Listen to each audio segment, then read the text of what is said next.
Alright, hey, what's happening, gamers? Welcome back to another episode of My Sims Agents. Special thanks to Jaycat for sponsoring today's stream. Hopefully, I will cut out the beginning part of this since I had to start 3 times. Thankfully, Luke helped me get the controller working because it wasn't synced up. And great to see everyone. Again, thank you, Jaycat, for being an awesome Ultimate member, keeping the channel on the air. You're amazing, Jaycat. Thank you so much. And I got a little bit confused. I just woke up a little bit ago, and I wasn't sure if I was starting at 12 or 11:35 or 12:35, 12 exactly. I didn't know what time this was supposed to be starting. So here we are. So it looks like we're looking for the Yeti. Luke is busy doing the dishes, and I'll miss him a lot since I haven't got to see him the last several hours since he was helping do the last stream so I could take a nap and be up for this one. Yeah, I got a little thrown off today because, I don't know, as soon as I woke up, I saw comments on the last stream where people, said, that they were, upset that I took a nap or something and that I needed to rest so that I could do another stream, and then they unsubscribed or something. So that was very stressful for me. That's what I woke up to. So I'm having one of those days. I don't really understand what was happening with that. Yeah, I can't be on every stream because I can't possibly do that.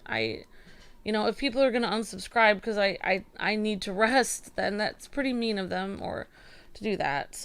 But anyways, please do support Luke's series with Pokemon. When I'm not on the series, it means he's giving me a rest, and I really do need the rest. I'm very tired sometimes. So it's very hard for me to keep going. I can't possibly go. I cannot possibly stream 12 hours a day like Luke. It's impossible. So, okay guys, so let's actually use our magnifying glass. We're gonna try to find these different Yeti footprints here. We have several of them. Well, thank you very much for helping me. I hope you have a good night, Luke. So we already looked through here. So guys and gals, if you guys haven't seen this series yet, this is My Sims from the 2000s, and a game series that we did almost every game of the My Sims series on this channel, except for we never did My Sims Agents. So it's really nice of Jaycat to sponsor that. And again, our ultimates pay the price of 20 members for that month. But of course, if they do 5 of them, then it is the price of 100 members, really. So we are just looking for these Yeti footprints, and hopefully unlocking the next area of this area. So this is a 2000s game. It's not really going to tell me. It's not going to really hold my hand. So, we'll see what we can do. Great to see you, Crossfighter. Hi, Brianna. Hi, Jacob Langlet. Hi, Shadow Jaycat. Thank you for the hugs, Shadow Jaycat. And, Luke, Ani, thank you for doing the last stream so I could rest. I appreciate it. Hi, Brianna. Hi, Risky. Hi, Major Havoc. Hi, everyone. Hope you guys are doing well. Alright, so we're just examining everything. I don't really know where we were left off in the last game. So it's very nice of, Jaycat to do this, because actually My Sims is one of my favorite genres of games or game series. So we can't open that yet. So we're gonna go in the basement here. Okay, so this is actually where we were. Good. This is where we left off. So it actually saved right where we left off. Yeah, we just have been having a really rough night with so I'm very thankful to Jaycat because I just having a difficult night with YouTube just taking views, just randomly taking the views. After Luke streamed, he just saw like YouTube just purge like 200 likes off his last stream.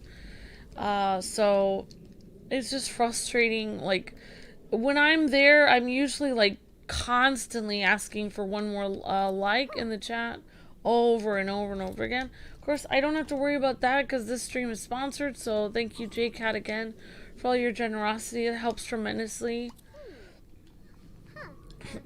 But it is definitely just so difficult to just have YouTube literally just take views because like Luke and I both have sick relatives that we don't really get to see very much, and if YouTube paid us what we were owed, we would get to see them like all the time and send money to them and even buy them a house. But YouTube just keeps taking everything, and just terrible. So sorry, I just had to listen to what. Yeah. So I was just yeah. So I just was listening about that because they. So anyways, yeah. It's definitely difficult. So I'm very appreciative of our ultimates. You guys are keeping us on the air, and I just yeah, and it really does help tremendously. But they also expect us to get the views, and it's very. Last night, Luke was very smart. He uploaded a short to get some views, so that was a great idea. But at some point, like I guess gonna have to hire like interns to stream all morning for me or something to keep the channel alive because uh I can't keep up Luke and I can't keep up the pace anymore. At this point, we thought our old videos would be making money and we could relax a little bit, and it's not the case. So it's just very, I don't know what we're gonna do. But anyways, uh, so we explored this area. I guess we're good now. I guess we just need to go talk to somebody at the mansion or something like that. So so is this mine in these My Sims games you can create your own character basically. They had like four skin tones, four eye color, four hair color, and it's pretty wide range. So could probably whoever you are, it could probably make your character look similar. So decently similar for the limited four swaps that they have. Alright, so we've already gone down that chimney. I guess we're gonna need to check out our notebook and see what we need to do here. Okay, so interview Preston, bat in the snow. What's that? Who might know about this bat? Clues, Paul. We need to talk to Paul. Yeti costume, broken bat handle, and interview Preston, bat in the snow. Investigate the damage. Background check. Okay. Okay, it seemed like there are two different sets of Yeti prints here. Alright. Alright, so yeah, two different sets of Yeti prints. Interesting. So we checked these Yeti prints out. So let's go check out the other ones.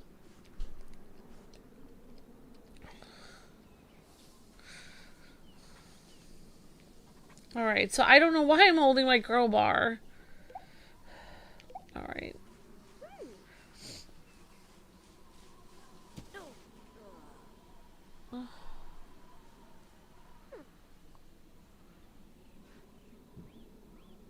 Captain Zach says, "You're wonderful, Jaycat. Thank you for being an ultimate and helping able to do this stream. God bless you, Jaycat."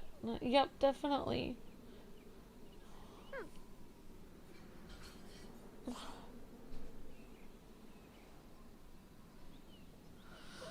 Yeah, also, I will have to say, like, I'm not, if I see in the comments, like, people saying, like, oh, like, as I'm going up to bed, like, oh, only Luke is here and Amber's not here, I'm leaving, I will be deleting or timing people out for that, because that is not right to disrespect Luke for that. That's not today, no one was doing that on this stream, but the last stream people were doing that, and Luke works extremely hard. And it's not right to mistreat him like that. So, if I see that kind of stuff, I will be timing people out or, deleting comments or worse. So it's not really right to do that. So it's not. That's not.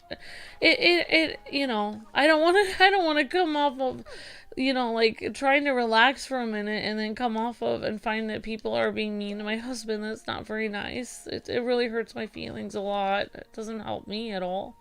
That's for sure. I don't know why people would do something like that, but apparently people like to do that. Alright, so, so this is the, these are the tracks coming off of here. Yeah, exactly. Thank you, Crossfighter. Yeah, okay, so these are the tracks, yeah, Crossfighter, hope you're having a good day. Great to see you, and hope you're doing well. So it looks like the Yeti went in here, okay, so two different tracks. Two Yetis went in here, but only one Yeti came out. That's strange. So, I have no idea where the other Yeti is. Yeah, I just, it's, oh, here we go. So this is kind of neat. This kind of reminds me of the Detective Pikachu used to be, be completely honest. Used to be a lot of like sleuthing and stuff like that. This used to be kind of what that game was like. Where you actually, it was kind of like adventure style, not point and click. So this is kind of what I was missing with the Detective Pikachu. Let's see.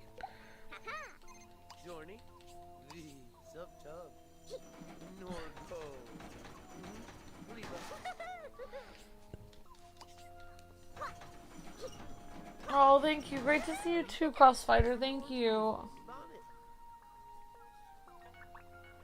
No, please don't. No, we can't. I don't need a. It's. I can't. I don't need a super chat. Thank you. I don't need. I'm not asking for a super chat. Luke just. The only time Luke says that he needs a super chat is if he's gonna stop a stream early. I'm not asking for a super chat. I don't need a super chat to make me feel better. I'm just talking. Okay. Oh, wow. Okay. Thank you, Shadow J. I find it crazy I've been an Ultimate fan for 6 out of 14 months. Yeah, definitely a Shadow Jaycat. Thank you so much, Shadow Jaycat.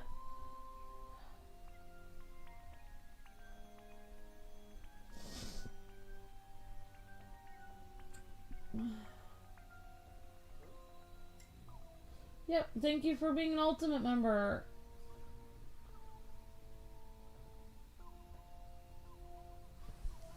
Really appreciate that, Jaycat. Thank you very much. And thank you for sponsoring today's stream and 6 months of an Ultimate. That is amazing, Jaycat. That's extremely generous. Thank you for all your generosity keeping Kwings Let's Plays on the air. Really appreciate that.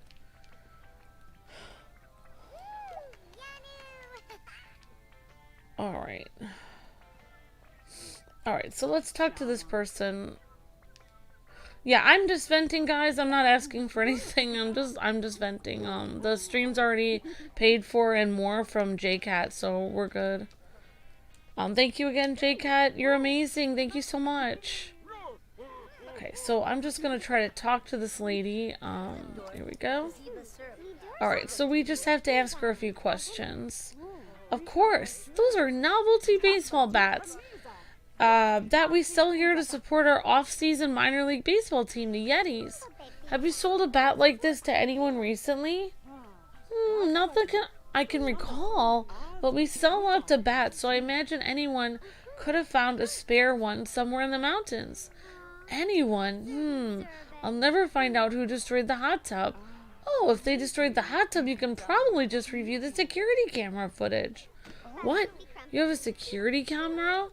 Yes, it's up on the roof. I had it installed by a secure room last year, and they never taught me how to use it. Thanks, Nova. I'll check it out.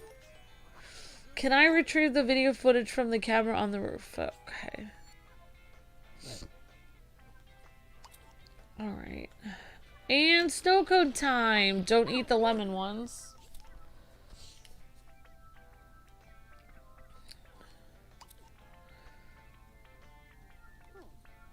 Okay. Alright, so we just have to go to the security camera on the roof. Let's see if she has anything else to say. The attack on my lodge is quite upsetting. Do you know how hard it is to schedule a repairman to come to the mountains? Can't say that I do. Who do you think was behind it? I refuse to believe that the Yeti, Paul, would want to damage my lodge, but I can see why anyone else would have. I'll find out what's happening, Nova. Don't worry.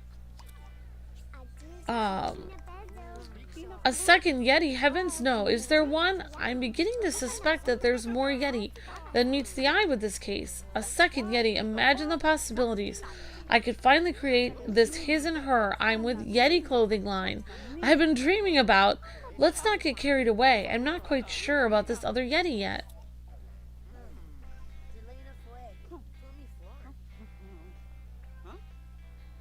I mean, of course Luke is excited about the new Mario games coming out. He's always excited about new Mario games coming out.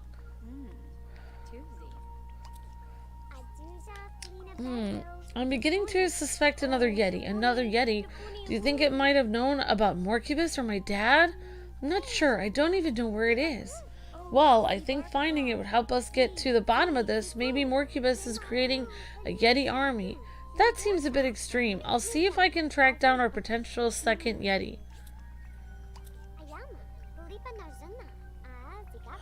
Alright. Do you think that Paul attacked the lodge?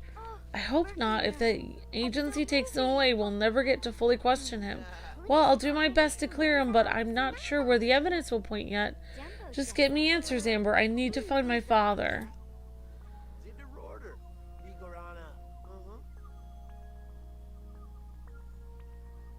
I mean, it's not really Luke covering it. It's both of us. We both cover the games. But we work as a team, so, I mean, I'm on every video. You know,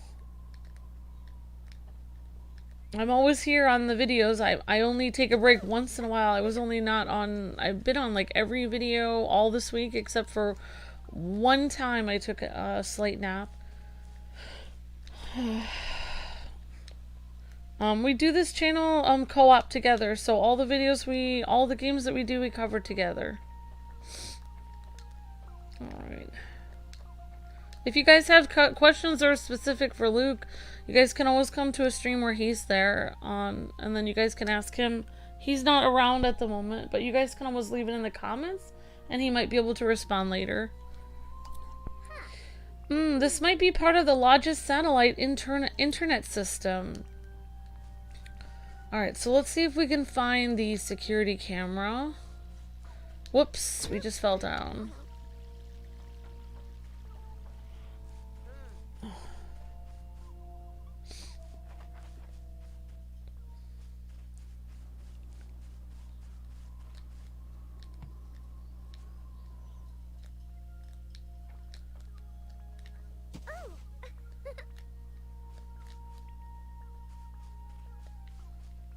Yeah, the best thing, if you can't make it here every night and you happen to come a night where Luke is, already in bed, or already done for the night because he did, already 5 streams today, you can just leave a comment and I'm sure he'll get back to you when he's able to. Or you can come in a live stream where he's around and then you can ask him then. Alright, so we've got the security camera. Whoops.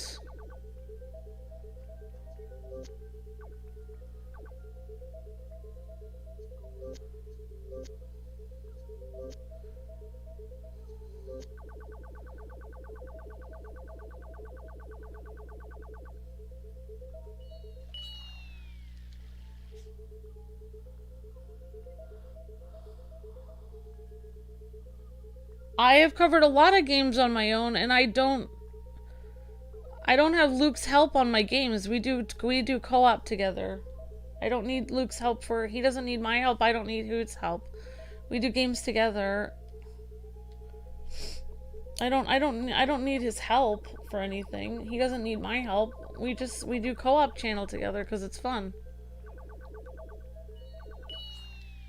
I can't really talk about it right now. I'm just focusing on this game, guys. But you can always leave a comment in the comment section and I can try to get back to you then. I'm just focusing on this game for right now. We're covering a ton of games right now. And I'm doing games on my own and so is Luke. And we're doing games together. If you guys don't know all the games we're covering, you can definitely check out our newsletter. Okay.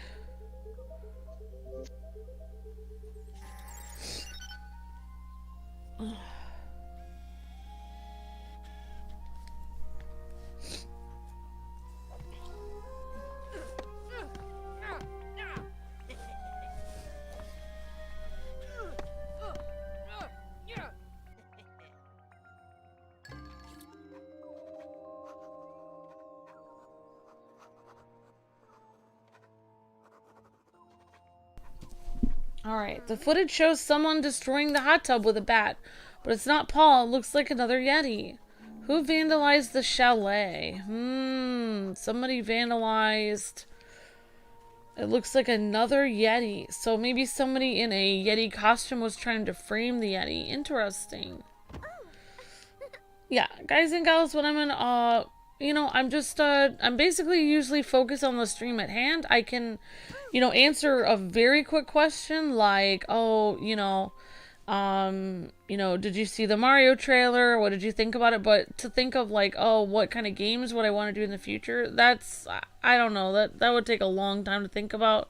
Probably have to do a huge video on that or something. So, I mean, I can't think of anything right now at the moment. But thank you for watching, Isaac. Hope you're having a good day, and thanks for the question. Okay. Alright. I know that people tend to ask a lot of questions when they're kind of like, when it's a game that's slow paced, but it's a game that's slow paced. I'm kind of like concentrating on, just trying to concentrate on getting through the game, actually. So, I'm not really focusing on games I'm doing in the future. I'm just focusing on I'm covering a ton of stuff right now. Maybe, you know, several years in the future I'll think about what new games I'm doing, but I have tons of games I have to cover at the moment. Okay. Alright, so I guess we can tidy this up.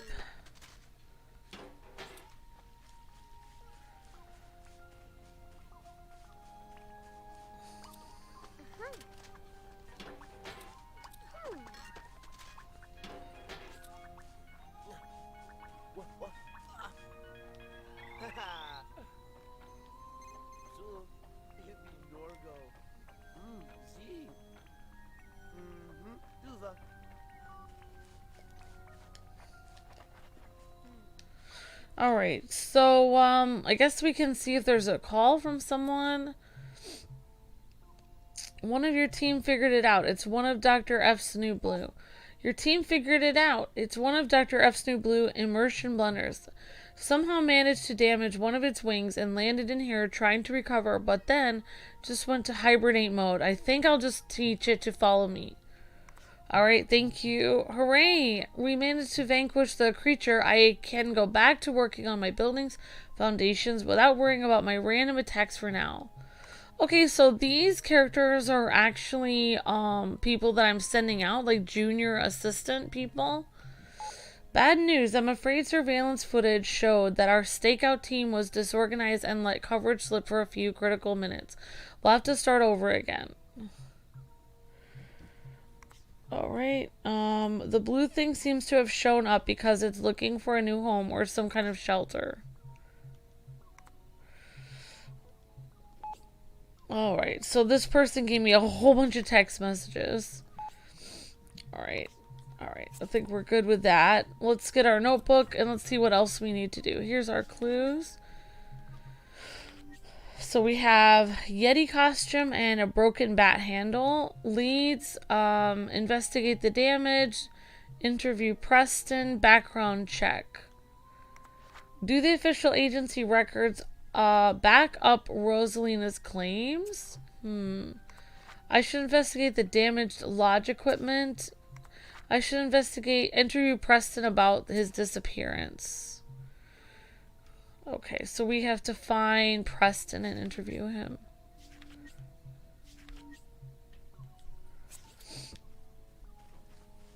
Okay, let's see. So let's try to investigate any kind of damage that was here to the examine. Okay, the hot tub has been smashed. There's a little bit of water left in the tub. Perhaps I should analyze the leftover water just in case. Roxy, can you analyze this water? We might find some trace evidence.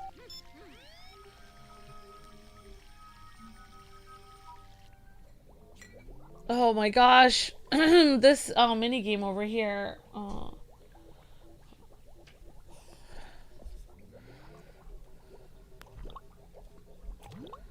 Whoops. I'm gonna go here actually. Put this water over here. Well, I hope you have a good night, sweetheart. Alright, sorry that I was stressed out when I woke up.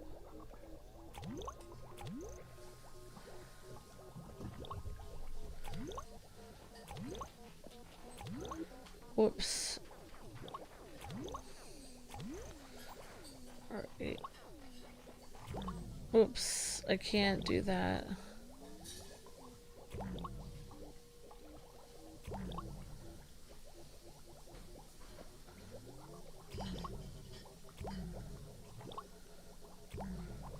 Okay, I think that looks good.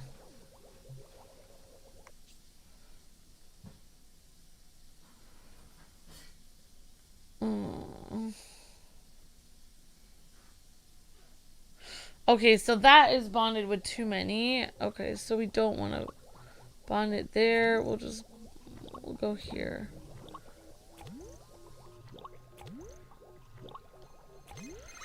Alright, I found traces of fur. Yeti fur to be exact. Paul's Yeti fur to be overwhelmingly precise.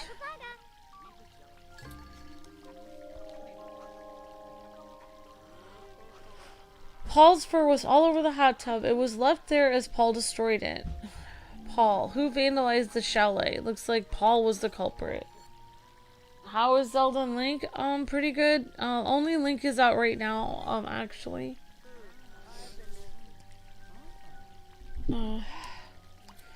Yeti fur was from a violent outburst or just lounging in just a lounging spa fan. Thank you for helping me with so many things. Have a good night. Okay. Take care, Luke. Have a good sleep. Do you want me to okay, I'll talk. Do you want me to record in the morning or what? Okay, I guess I'll figure it out later.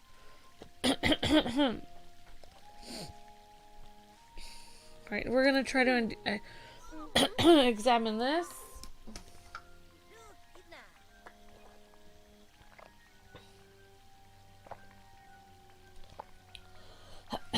Yeah.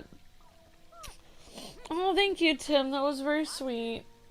Have a great rest, Luke. Thank you, Crossfire. It's very sweet. I'm so happy you found this channel, became a member. I'm so glad you are all my friends. And I know, said it before in the past, it really means a lot. Thank you, Tim. That's very sweet. Yeah, sorry about that, Isaac. I'm just very tired at night, and it's hard for me to answer a lot of questions that I can't think of. Maybe I can think of some games that I would do in the future, but I don't know. I can't think of it. I mean, the possibilities are endless from games I could do. I mean, I could do any game that anyone else can do. I'm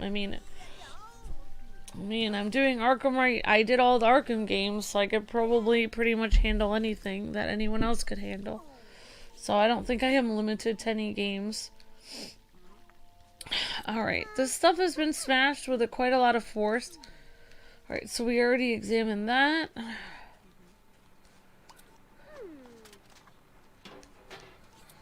Alright.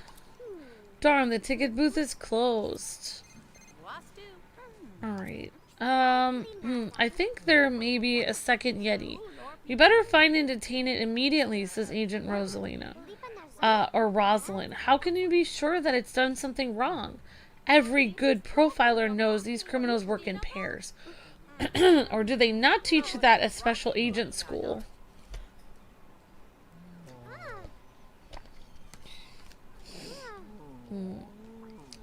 They teach patience and not arriving at conclusions until you have all the facts. Well, I'll be patient while you find and arrest that second Yeti. Thanks for your support, Agent Marshall. Alright, so I guess we still have to talk to Agent Marshall. Alright, we already talked to her about everything. So we can interview our poor Yeti who's, I found trace...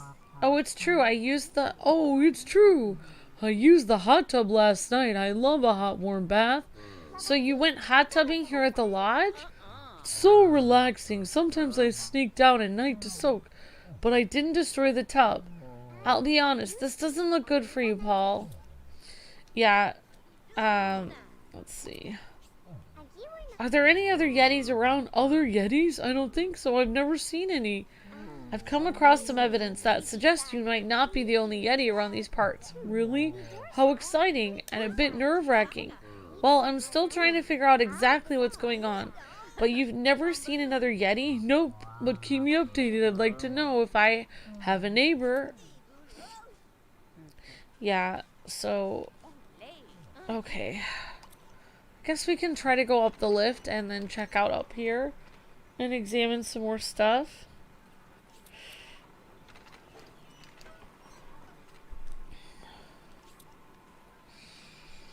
Alright.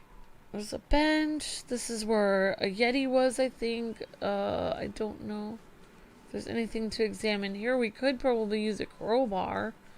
Let's see. We could use our examination thing. See if we can find footprints. So yeah, this is kind of like a really laid back game. Like this is like not like, you know, exciting with like 3D, you know, HD cutscenes or anything. This is kind of like how games were back, you know. I'm sure Jaycat remembers games like this. And, you know, I definitely remember games like this myself. This kind of game is definitely comforting to me. I think this game came out, I don't remember, but I think it came out same time as Sims were pretty popular, but this was My Sims. So it was a chibi version of Sims, and it was very cute. Did you take the cable from upstairs? I don't know. You can check and see if it's plugged in down there. Sorry about that. I hope you have a good sleep, Luke. Crossfighter says he hopes you have a good night. Good night. Okay. Alright, so I'm trying to examine this. I don't know why. Maybe I used my crowbar. Examine. Okay. This hole's too small for me to fit through. Must be some kind of animal burrow. Yeah, completely honest, I do really like, you know, games like this. I feel like it was simpler times back then. I actually, you know, games today are a little bit much for me. Like, all these cutscenes and flashing colors and stuff. I really actually much prefer like My Sims. It's one of my favorite. That just was just kind of goofy and fun, and you got to do different things, create a character, and run around, and they have weird Sims languages that they do. So it was a lot of fun, and I'm really glad that Jaycat did this series. So I'm very thankful for that. Sacred Twin, hi Aqua Dolphin, thank you.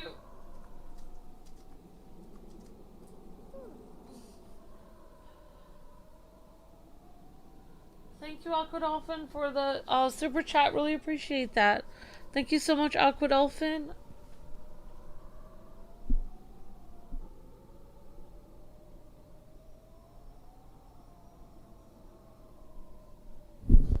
Oh, great to see you, Aqua. Hope you're having a great day. Thank you. Same for me, says Captain Zach. Yeah, so, yep. No cringe today. Just a nice laid back stream, Aqua. But great to see you. Hope you're having a great night. So, I guess we examined everything we could examine up here, guys and gals. Well, here's something. The snow is weighing this tree down tremendously. The weight might even snap the limbs off. Don't know why that would be something to examine. Yeah, so this is kind of like what Detective Pikachu I feel like should have been. Something like this, where you go exploring and, you're examining a lot of things. You're basically just looking for clues, like My Sims Agents. It's like the same idea. This is kind of what it reminds me of the first Detective Pikachu game. So yeah, it's just like the new Detective Pikachu is a little bit weird for me. It's not what I expected. It's not what I expected at all from, darn it. I really think I was supposed to go up there. So let's try that again. It's not what I much prefer the style of the first Detective Pikachu game. And then, I think Luke's analysis of the game is kind of, correct in that, now I forgot how I got up there. Oh my gosh.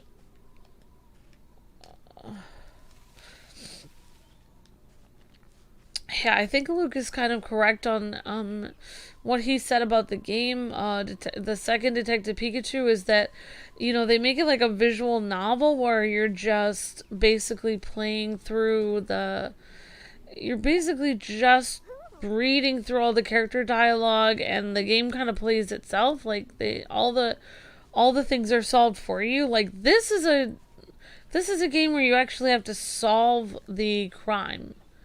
Like, I literally have to figure the crime out on my own. So, okay, so here's another, oh gosh. So here's another part of the underground mine shaft. Oh my goodness.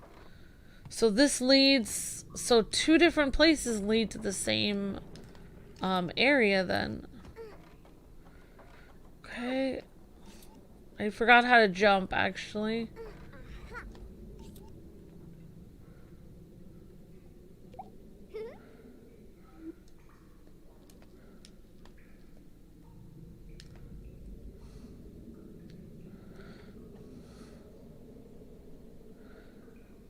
Okay. Alright, so that's interesting. That this area leads down the same way that other underground area led. That's kind of interesting.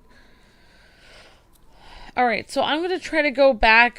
Sorry guys, a lot of backtracking. I'm gonna try to go back where it was. Okay, looks like the other agent. Maybe I need to talk to him. Let's see. What's your take on this Agent Vector? OMG, a real life Yeti? I knew it. So many questions. Okay, did we already do these? I think we already did this. Yeah, we already did that. Alright, we're gonna try this again, and I'm gonna try to not fall off the cliff, if that's alright with everyone.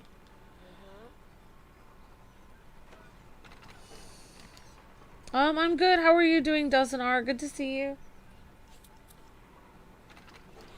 As a person who likes Pikachu and Pokemon, is the Detective Pokemon Returns good or is it bad? Says Isaac. Um, I mean, it's not as good as the first one, I'm gonna say. I mean, it's good, but I would say it's like it's a fun game. I think if I had the choice to buy it or not, I probably wouldn't. Like if I wasn't covering it for the channel, to be completely honest. Not that it's not like a well-made game, not that it's not like the cutscenes and the story isn't interesting. That's all like interesting and stuff like that. Like if you're a real fan of Detective Pikachu. But the problem with the game isn't so much like, oh, the characters aren't well made or the visuals aren't good or anything. That's really not the problem. The problem with the game is that it's too easy. They put the game on, like, this game right here is how Detective Pikachu is supposed to be. Like, you're supposed to have a magnifying glass and looking for clues. And, you have to literally solve the crime yourself. Like I'm doing right now. But in the new Detective Pikachu game, they solve it for you. They sit there, you have to talk to everyone. You have to talk to everyone in the room, and then they'll come up with a solution. Like they'll say, you know what probably was the answer, and then they'll say something. Like one of the characters in the game will solve the mystery for you. So they solve it for you, so you don't have to do anything. Okay, so basically I did this all for nothing. Oh darn it. So I guess I didn't need to go up there. Very strange. So yeah, I mean, I guess that would be my main thing, Isaac, is um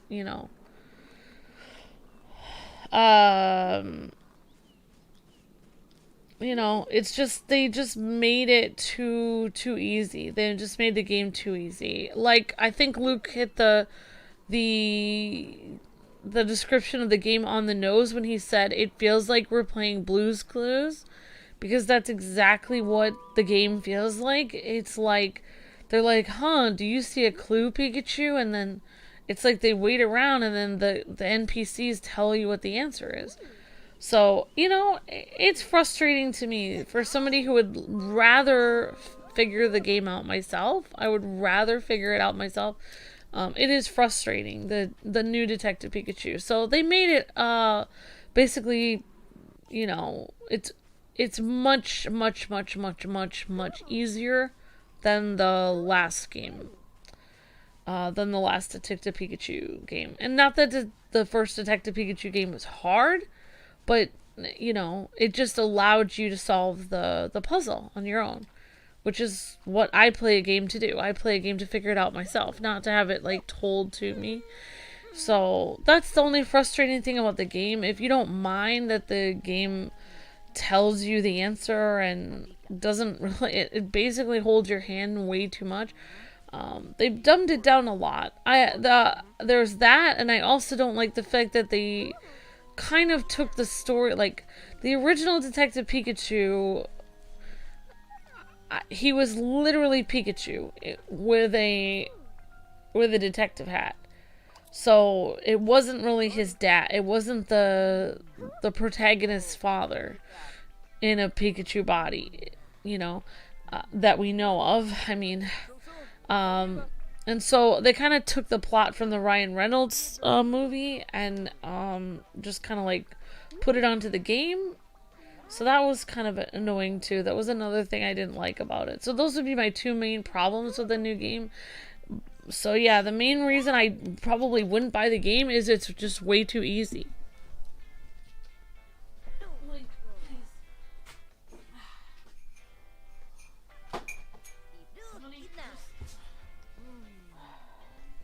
Sorry, our new cat is just crawling everywhere. Alright.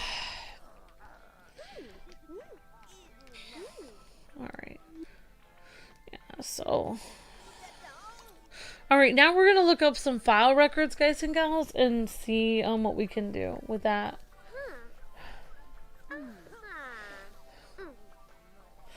I found Rosalind's files regarding Paul's sordid past. I downloaded Paul's records and Rosalind was right. He is reported to have destroyed the lab before disappearing. Who vandalized the chalet? Alright. Let's see if there's any other records here. Yeah, so our new cat Link, he was just tearing everything up.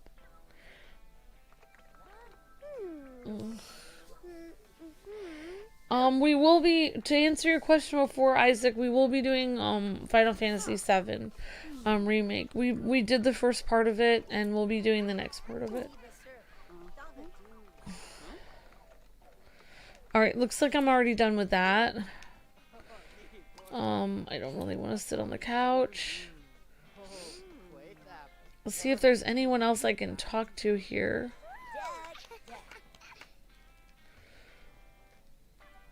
I can warm my hands by the fire. Alright, so all this stuff is grayed out, which means I already talked to him about that. Alright, what do you think about this, BB? Preston's back! Yay! Yes, I'm glad to see that he's alright. Do you think the Yeti attacked the lodge? Of course! He's such a meanie, breaking things and being big and hairy and taking Preston away. Thanks for your input, BB.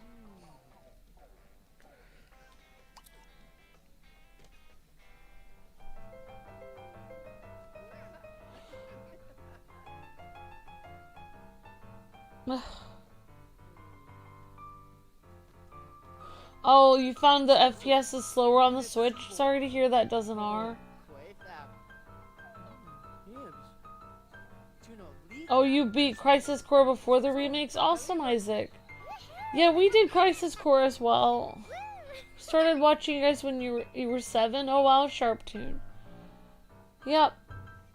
I'm doing alright. Apparently receiving email from Nintendo since pre-ordered Arkham for Switch and now it's postponed. Oh, okay, Doesn't R. Sorry to hear about that. Okay.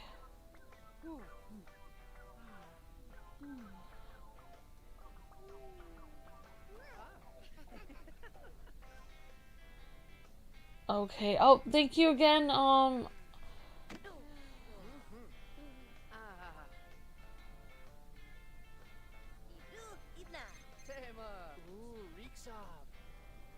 Yeah, choose clues. That's right, Chad.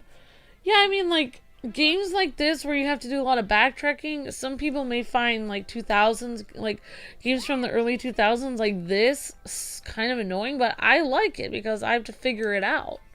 You know, the game isn't going to tell me the answer, you know, I have to figure it out.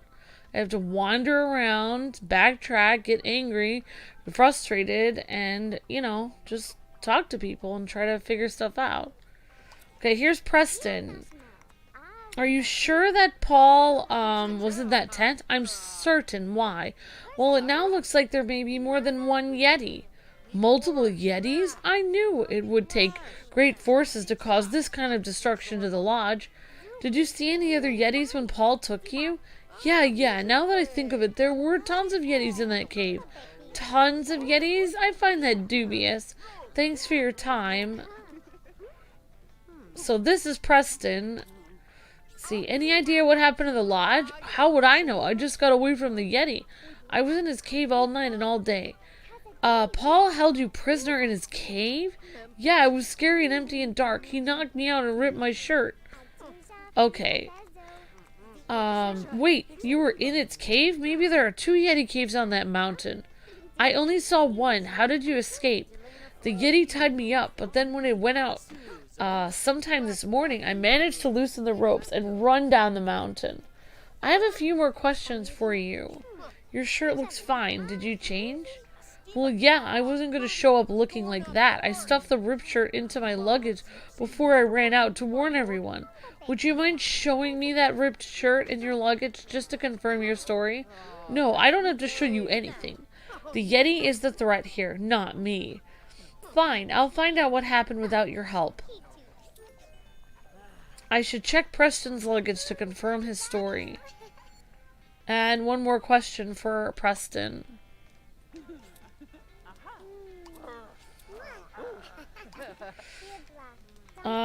Looks like I already asked him all the questions. So now we have to go to Preston's luggage. And I have no idea where his luggage is, actually. Yeah. Sorry, guys. Now you guys know what Luke means when I wake up from a nap. I'm like from the Lazarus pit, because I'm just like I'm not myself for a while, and then like after an hour, then I'm like, oh yeah, okay, now I can answer some questions, because I'm not myself for a minute. So sorry about that. No ripped shirt in the air, but this financial ledger is interesting. Preston is the CEO of a water bottling company? I need to learn more about Preston and his bottling company. Okay, and what about her luggage? And that's all that's in here. A bunch of sweater vests and some mildly incriminating documents. Okay, let's talk to Preston. Little bird told me you're a water bottle mogul. Any comments? Water bottles? Did you go through my luggage? How dare you? Hey, I'm just curious if what I heard was true. Well, yeah, I do run a water bottle company. Who doesn't? Thanks for your time. I love how everything I say is thanks for your time. I'll have to remember that if I ever interview like politicians someday and they're really rude to me. I'll just say thanks for your time. Preby, do you know anything about Preston's water bottling company? Of course! Presty's gonna be a water bottle king. He's already starting building his empire. An empire? Do you mean he already owns several factories? Yes, but he's looking to build one more right at the source. He wants to find a snow-capped mountain where clean water flows. Like this place? Maybe. All I know is that Preston keeps his real estate paperwork in his car. Very interesting and precise. Thank you, BB. Interesting and precise. So Preston keeps paperwork in his car. Maybe I could find something if I searched for it. I should eat some Snickers. No, I can't. I'm basically only eating smoothies at this point. I just have protein powder all the time. That's all I'm eating. I can't even eat sugar anymore. I had a Heath Sunday a few days ago because I went and saw family. Actually, yesterday. And it made me feel sick because it was too much sugar. I can't even have sugar really anymore. I just have peanut butter, yogurt, and milk in my coffee, and I put protein powder in it. Or sometimes a banana, but I can't have sugary stuff anymore. But I mean, Snickers, but I could have peanut butter, just a spoonful of peanut butter, that would work.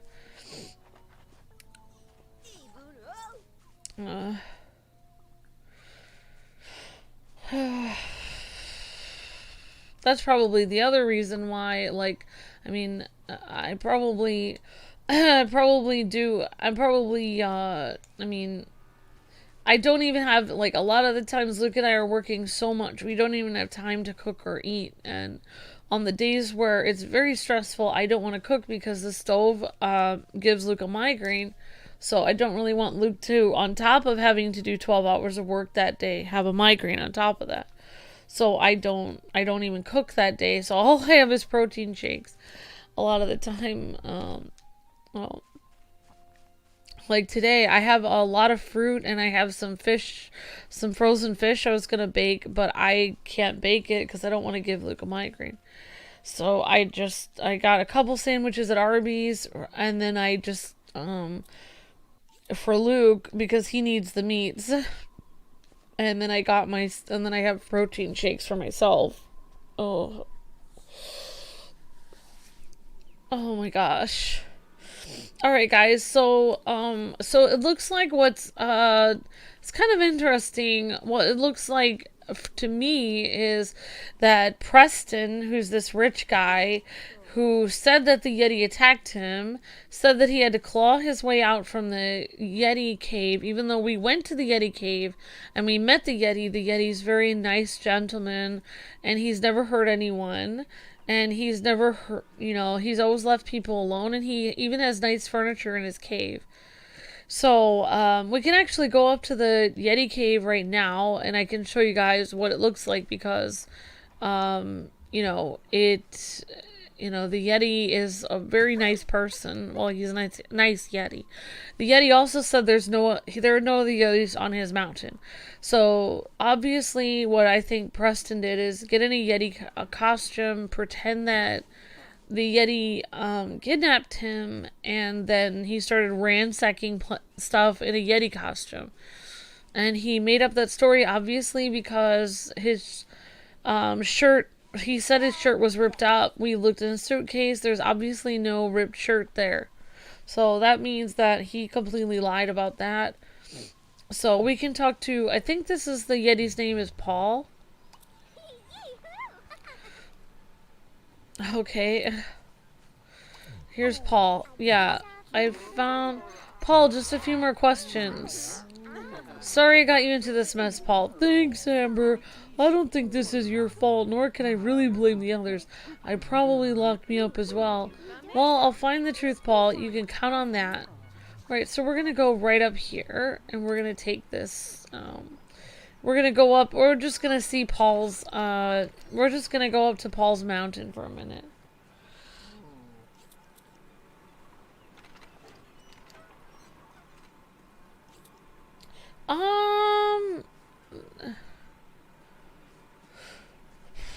I mean, it is what it is. I mean,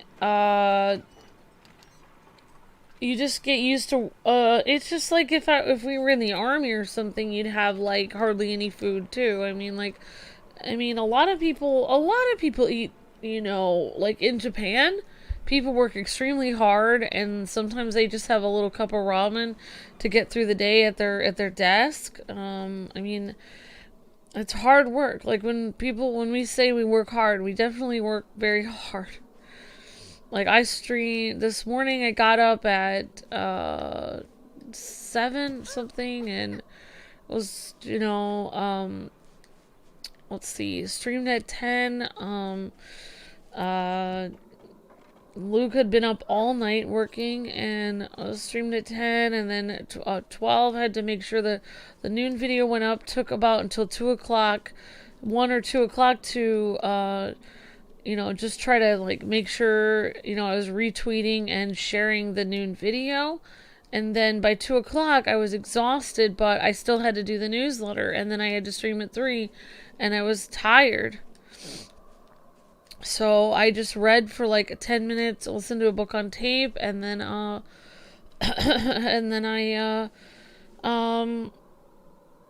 and then that's why I had to take a nap before this, because I hadn't slept all day since like 9 in the morning.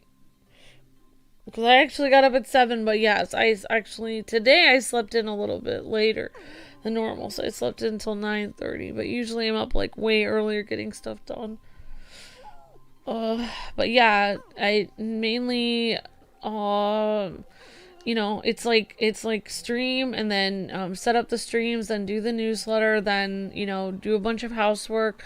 Then it's like 6 or 7 hours of doing a work, and then my first stream at 4 begins. Then I'm doing like 4 streams. So that's why I'm on so much protein powder. It helps me to, like, I can basically keep myself awake. Like, on tons of protein shakes. So, I don't know. I don't know if it necessarily sucks. It's just like, I think it's just, it's just push. Like, I think there are times in your life where you get pushed to a certain place. Like, people go to law school, or, I know Chad probably knows how it is to push himself extremely hard for stuff because he's an animator. But people go to law school, they push themselves, they sleep 2 or 3 hours and then come back into work, and or school. When I was in school for music, I was hardly sleeping at all. When I did culinary, I was sleeping like 2 or 3 hours, and then I'd get up at 1 in the morning and practice cooking, so I could get back into class. And it's just like working hard at anything. You have to push yourself sometimes. Say what you want about Yetis, they certainly keep their living quarters clean and tidy. Most humans seldom make their beds.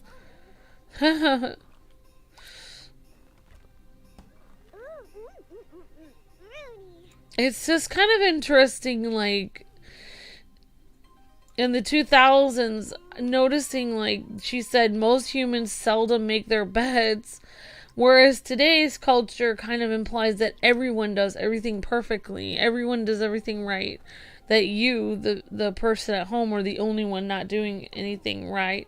But it's kind of interesting. And in 2000s, it was a much more laid back attitude where they assume that everyone kind of messes up on stuff. That's kind of an interesting thing to look back in time and see the difference of viewpoint in that. The television is broken and missing my favorite shows. No, crying. Flamingos here, they hate the cold. So yeah, so this is this is the making it hard to I haven't seen a single garden, so it's hard to keep the garden gnomes here. Yowza, this is the largest amateur telescope I've ever seen. I'll bet I took this outside. I could have even seen my house from here. I could see my house from here. Everything in this is like 90s or 2000s humor, where everything is kind of like a joke. I feel like today nothing is a joke. Everyone has to pretend to be serious about everything. And when I was growing up, people were goofing around about so many things. So it's just interesting to see like that people did used to be much more. I feel like a decade ago or 2 decades ago, people used to be much more laid back about things. Like they would just be goofing around about everything, making a joke about, just random things like furniture. With the PW skis, what an active Yeti. Very old school. There's a picture of the Yeti. I saw the same picture in the lodge. This must be a relative of PW's, Paul. And here's his pet. Nice coffee table. Hey there, boy. Woof, woof, woof, woof. Alright. So we saw the Yeti's lair. Yep. Sleep 4 hours, work 16 hours a day. Yep, definitely, Chad. Yeah, I can imagine. Sorry to hear that, buddy. But, I mean, must be, I'm sure the grind will pay off at some point, Chad. Just keep going, my friend. You're doing great. I'm very proud of you. I think that there is a moment in everyone's life where, where they tell you, well, this isn't, like, you can either choose a norm, quote, like, I think, like, a lot of people, when they get told in school, like, okay, well, here's my degree, and this is the jobs that you can have, these are the job options for this degree or whatever, or here's a job you can work your way up in, and this is what normally happens to people, this is acceptable, like you get 15-minute break every hour, and you only have to work till 3, and you get benefits and all this. And I think that it comes in a time in every adult's life where you realize that job that you're thinking of, where you work 9 to 3 and you get benefits and health insurance and you get a 15-minute break every hour and everyone at your job is nice to you and you steadily get a pay increase and you get recognition and you keep moving up in your job, that may exist for some lucky people that randomly find that, but for most people that kind of job doesn't really exist. A lot of jobs you have to kind of endure being overworked, underpaid, and grueling hours and frustration, and you just have to keep going to actually get anywhere. Or you have to work on your own because Um, because a lot of times, okay, maybe somebody's getting that deal. Maybe somebody's getting a great deal at a job, but not everyone can get that deal. And they're not offering that to everyone.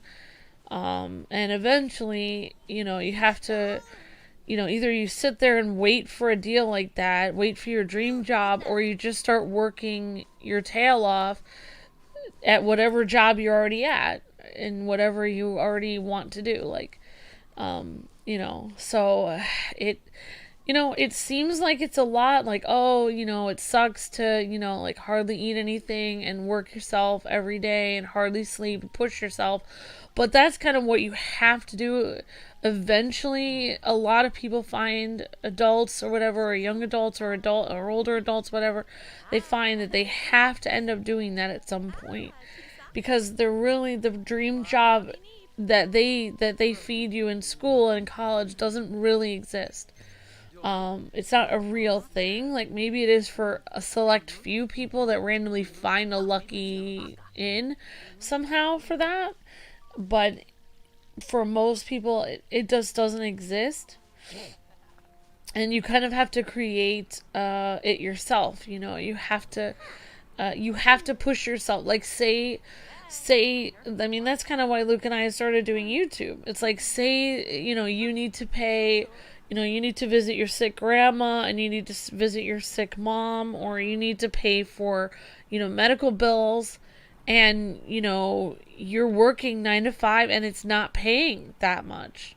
Are you going to quit your 9 to 5 job and work 16 hours a day and push yourself and hardly sleep at all and sit there and eat ramen at your desk and basically forego having the weekends off and forego vacations to push yourself to be able to pay for extra bills that you need to help with your family, or help make sure you can travel places, or make sure you can even not travel, but also push yourself so you can save for the future. There's some people who are willing to do that, and then there's some people who aren't willing to do that. And eventually, it's like you kind of have to, like I think there's a great quote online. It's like either you do hard things to begin with, or you end up life ends up being hard because you chose easy things. So either you push yourself to make extra money to save, or you end up having to push yourself to pay back bills because everything is crashing down. Because sometimes you have bills that you don't know are going to happen. Like a car accident or something like that. Or you could end up, having some kind of horrible disease, or, you could have a cat that gets sick. All these weird bills, a tree could fall in your house, all these weird bills can come up eventually, and your 9 to 5 job, or 9 to 3, or whatever your dream job isn't always going to pay for that, your normal life. Sometimes you have to push yourself so much far beyond what normal people do just to make ends meet. So I don't know, it's just my weird speech, but sometimes it's not necessarily bad to push yourself like that. Sometimes it's good. It's good to do that because it means you're kind of like growing as a person. You're basically telling yourself, you're becoming like a Spartan warrior or something, and telling yourself, I can get through this. Like, this is impossible. Like, I can't possibly work 16 hours a day and only sleep 4 hours a day, and I can't possibly do this, but I am doing it. I'm pushing myself to do it anyways, because I need to do it, and I'm maturing, I'm growing, I'm becoming mighty, or whatever, becoming stronger. You will become a stronger person if you push yourself, something like that. I mean, also, if you start getting sick, you should take time off because you don't want to get sick and die. But it is good to push yourself sometimes. All right, the trash in this can was spilled. I wonder if anyone stepped in anything. All right. Oh. So maybe we can actually use a crowbar here.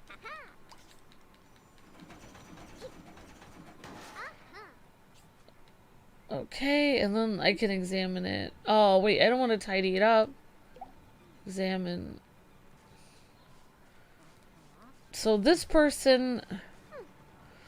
So, I don't really understand the two... So it looks like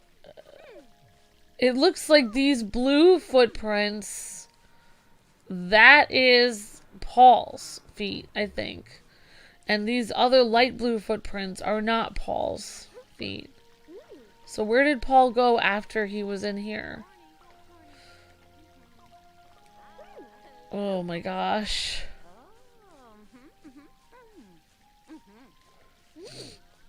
Alright, so let's, I guess I can talk to these people.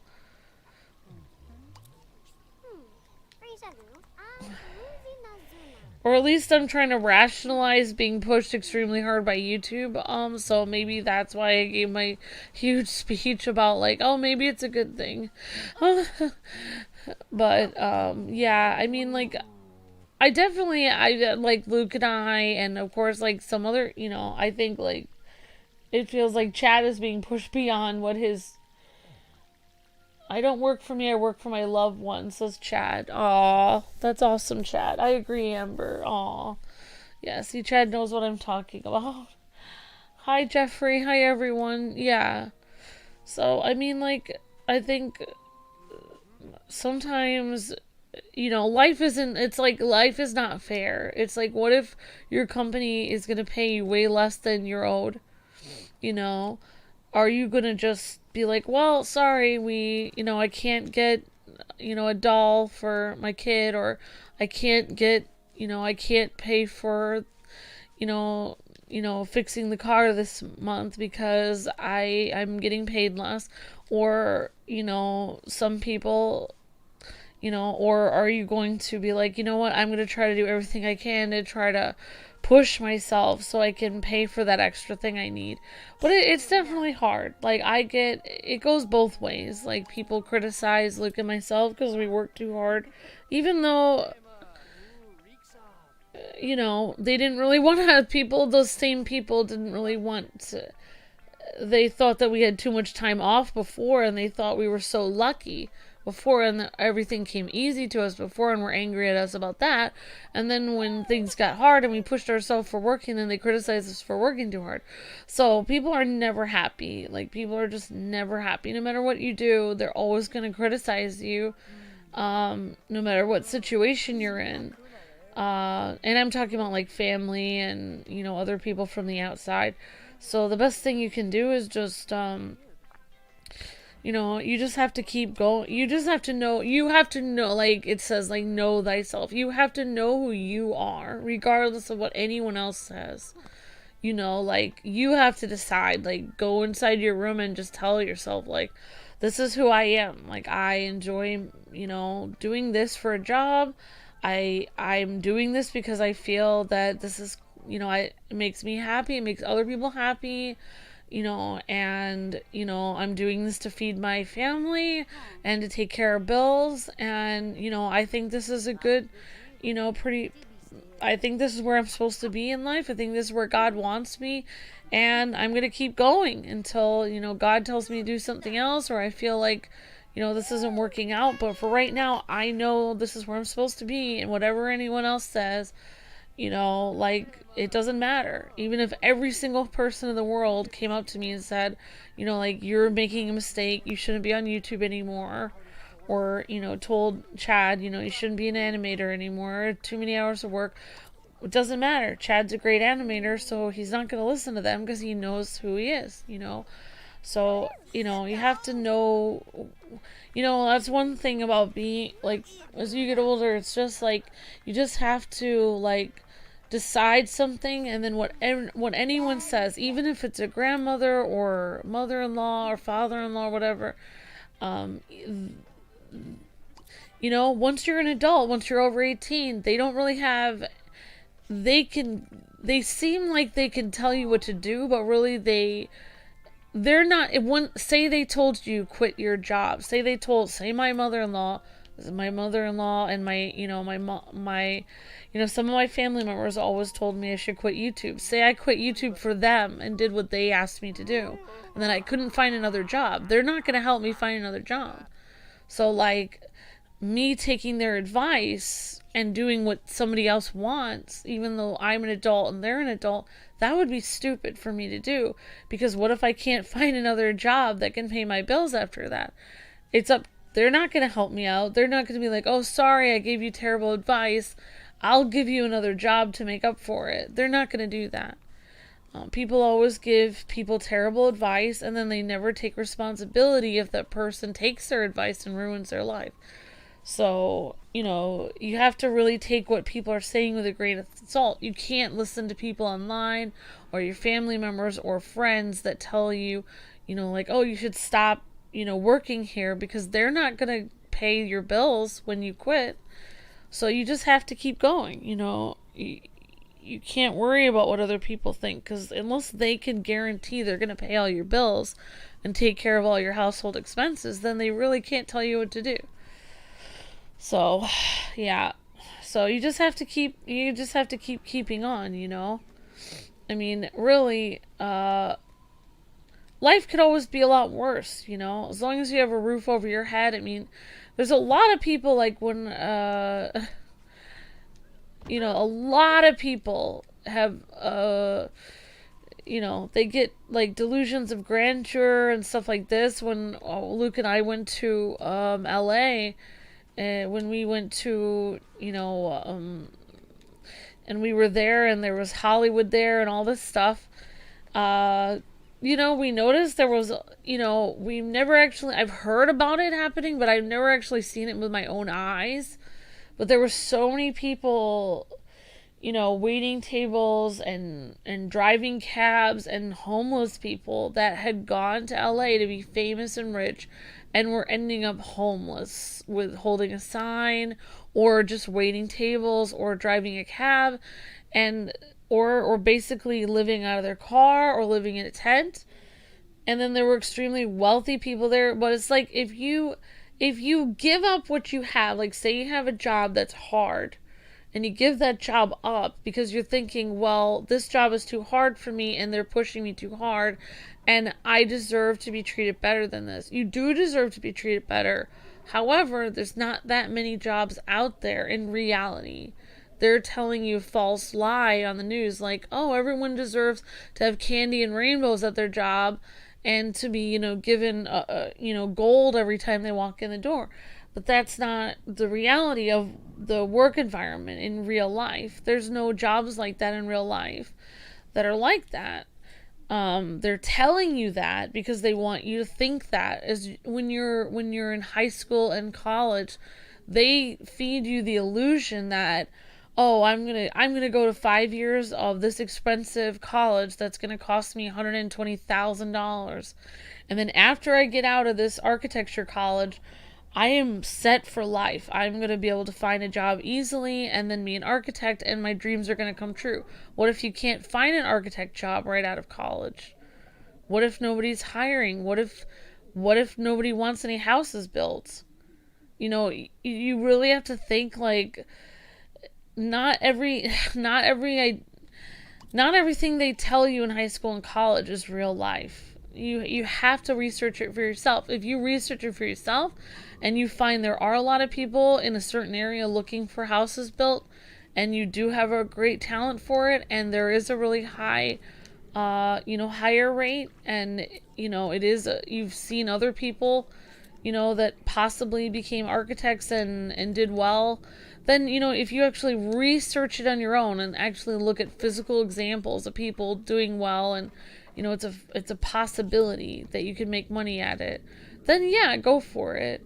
But if it's just your college professor telling you, like, oh yeah, once you get out of this school, you're gonna do all this great stuff, I would be very wary of that, because the idea of a dream job and being paid like a fancy salary and having tons of breaks and having tons of time and stuff like that, I don't feel that is realistic. Like, I haven't found that to be realistic. I've worked a lot of jobs, and none of them were what they said they were going to be. I've worked at insurance, I've worked at the bank, I've done music, I've played my violin at weddings. I've done a lot of weird different jobs, and Luke used to work at jazz clubs. Like, for instance, like for music, like my family always told me that I should go into music for school. And most of the people, like my teacher I took music lessons from, she went to 5 years of music college, probably cost her over $100,000, if not more. And she gets $30 a lesson, and she has like 3 lessons a week. So she makes $90 a week after paying over $100,000 for school. And she's a music teacher. That's not very good. You can't pay off $100,000 with $90 a week. That's insane. You can't do that. Like right now, my sister-in-law, her parents are rich. My brother's wife's parents are loaded, and I don't think my brother understands how without his in-laws he wouldn't be able to do anything that he's doing right now. He basically sits around most of the day and is basically super like casual about everything, like, oh, well, sorry you have to work that hard, Amber. And it's like he's super casual about it. But in reality, if his parent, like my parents are super poor, if he didn't have rich in-laws, he would be working like 7 jobs. He would be eating ramen. He would be scrambling around to try to pay the heat bill.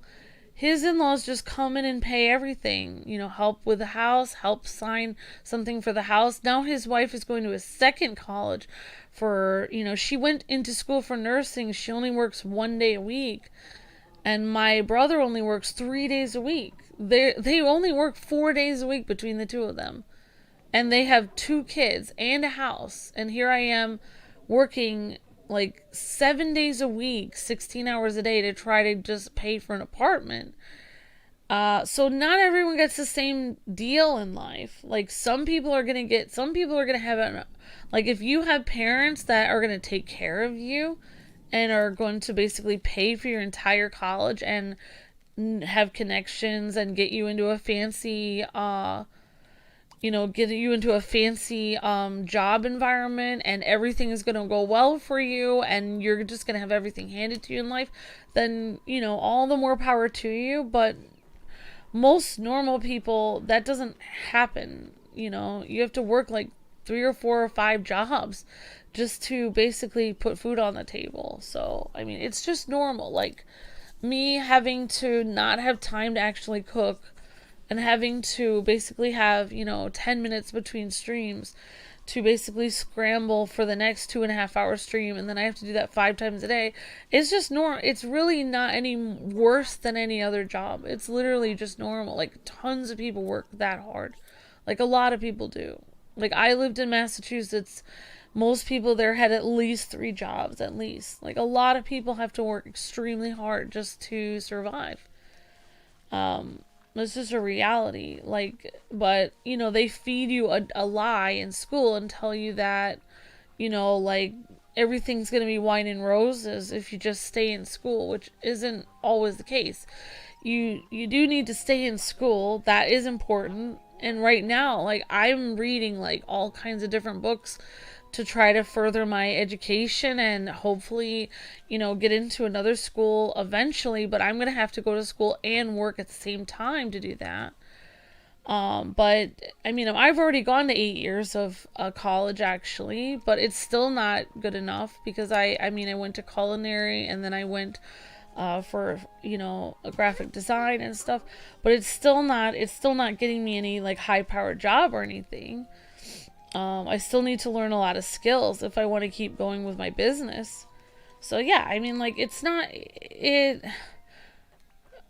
Yeah, I mean, I don't want to scare anyone, like, but yeah, you want to keep going to school and you want to keep learning things, like whether you go to school as in a college or whether you learn stuff online or whether you self-teach yourself skills, whatever you want to do, you do want to keep learning things, but you also need to hustle. Like like eventually, even if you have really nice in-laws or parents that kind of take care of you, eventually, um, you kind of want to be free of them as well. Like, you don't want to be financially dependent on older people to always bail you out. You want to be able to stand on your own 2 feet because you want to be able to make your own decisions. You don't want to have to ask people that are 60 years old, if you can, have permission to, have a year off from Thanksgiving so you can visit your other family,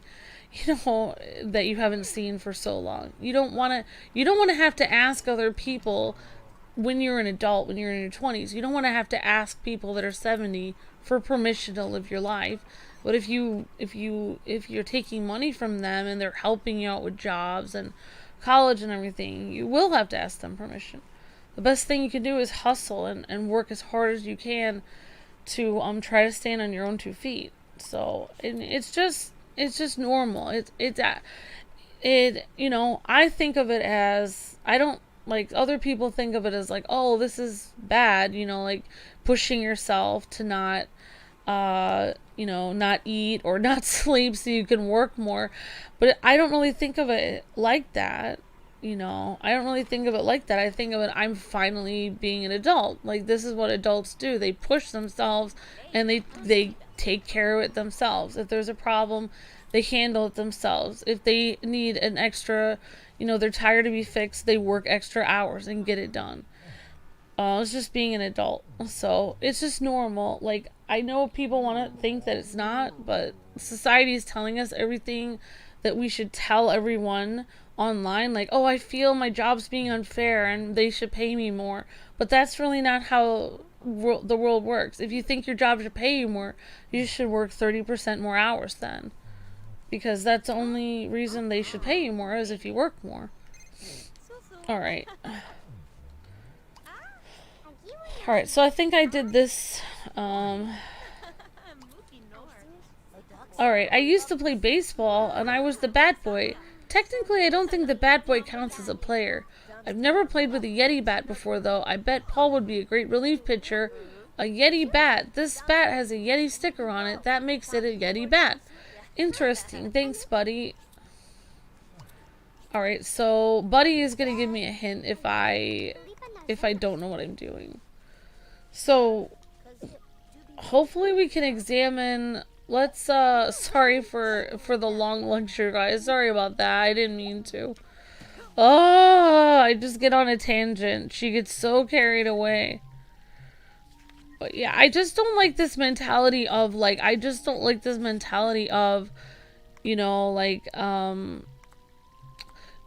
people are always like,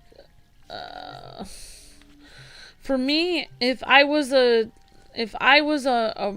writer in Hollywood or whatever, and I didn't feel like they were paying me enough, I wouldn't go on strike. I would just get another job, and then I would just basically take a bunch of writing classes while I had that other job, and I would work on my writing skills and up my skills so much that in 5-10 years, when I came back to apply again for a writing job, they would have to pay me more because I upped my skills more.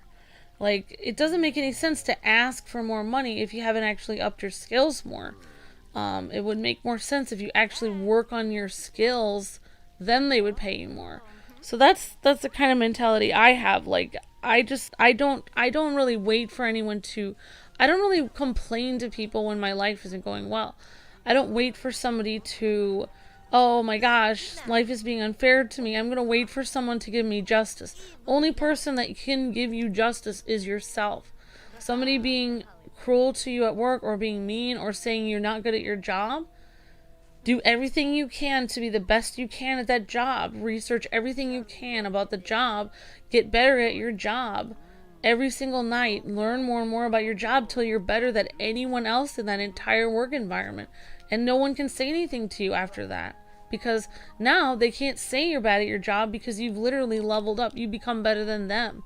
So you should take every time where someone pushes you down, use it as an opportunity to think like, okay, here's an opportunity and a challenge, and I'm going to overcome this, and I'm going to become better than I was before, and I come out of this better than I was last time. So anyway, that's just how I feel about that. What's your take on this, Agent Vector? Okay, so we've already talked to that person. But yeah, I mean, like, life is tough, though. I mean, I push myself harder than I push other people, so, I mean, I probably wouldn't be mean to other people about it, but that's just how I see it myself. Because, you know, I don't really have a lot of people that would, like, advocate for me. I don't really have anyone like that. Nobody, like, literally, like, there was a time 10 years ago, you know, I was putting tons of work into the channel, and people didn't really want me on the channel. My family was pretty upset with me, even though I didn't do anything to them. My in-laws were upset with me, even though I didn't do anything to them. I didn't really have a friend in the world. If I had disappeared from the channel, and for some reason, like, you know, things didn't work out, nobody would care. Nobody would do anything. Nobody even cared. And then I would just have to figure it out. You know, now I've been on the channel a lot longer. People might notice, but probably within like 2 months, people would probably move on and just watch the channel without me. It's not really that huge of a deal. Like, I don't really mind. I just see every time people don't really see me as anything, I just see it as an opportunity for me to, you know, just to try to better my skills and come back later and try again. And that's all I do. Because, like, it's actually a blessing when people don't treat you right. Because if people don't treat you right, then you have to prove them wrong. And that's, you know, all you can do, really. Alright, so I already talked to her. Let's talk to, what's his name again?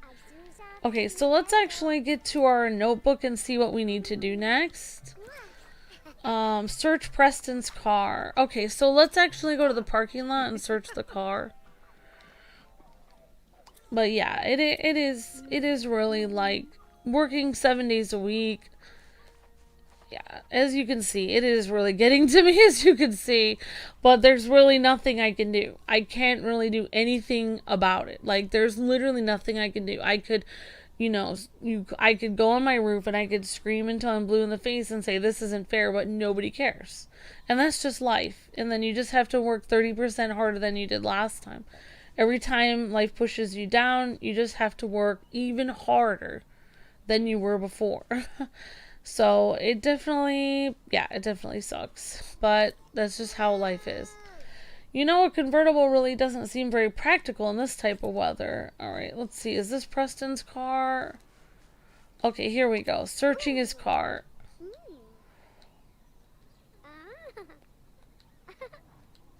There's a deed on the dashboard. It looks like Preston owns all the land around the chalet. Preston owns all the surrounding properties. Looks like he has a motive for wanting this lodge shut down. Preston, who vandalizes the chalet? I should report my findings to Agent Rosalind. Looks like there's a parking ticket on the window. Guess cops just love red cars! Oh my gosh. Yep, exactly. Like, all of this humor is, like, common, like, humor that, you know, like, people had in the 90s and 2000s. Just normal things like this was what people used to say all the time. These are just, like, sayings that people had. Red cars always get the tickets and all this stuff. It was just, like, people made generalized statements and it was supposed to be funny. And you say that today. Like, I have said that today on a live stream. Like, oh yeah, maybe you shouldn't have been driving a red car. Nobody, you could literally hear crickets. Nobody says anything. That was like a normal joke in the 90s and 2000s. Like, this is like going back in time to when, like, it's like this generation got me. I don't know. I don't know what's going on. Like, today you say that nobody has any idea what you're talking about. Even though it is a thing. Like, red cars do get more tickets than any other kind of ticket, than any other color car. It is true. Like, they literally do pull red cars over more. It's an actual fact. But, I don't know. People just found things humorous in the 90s and 2000s. Definitely. Crickets is crazy, not gonna lie.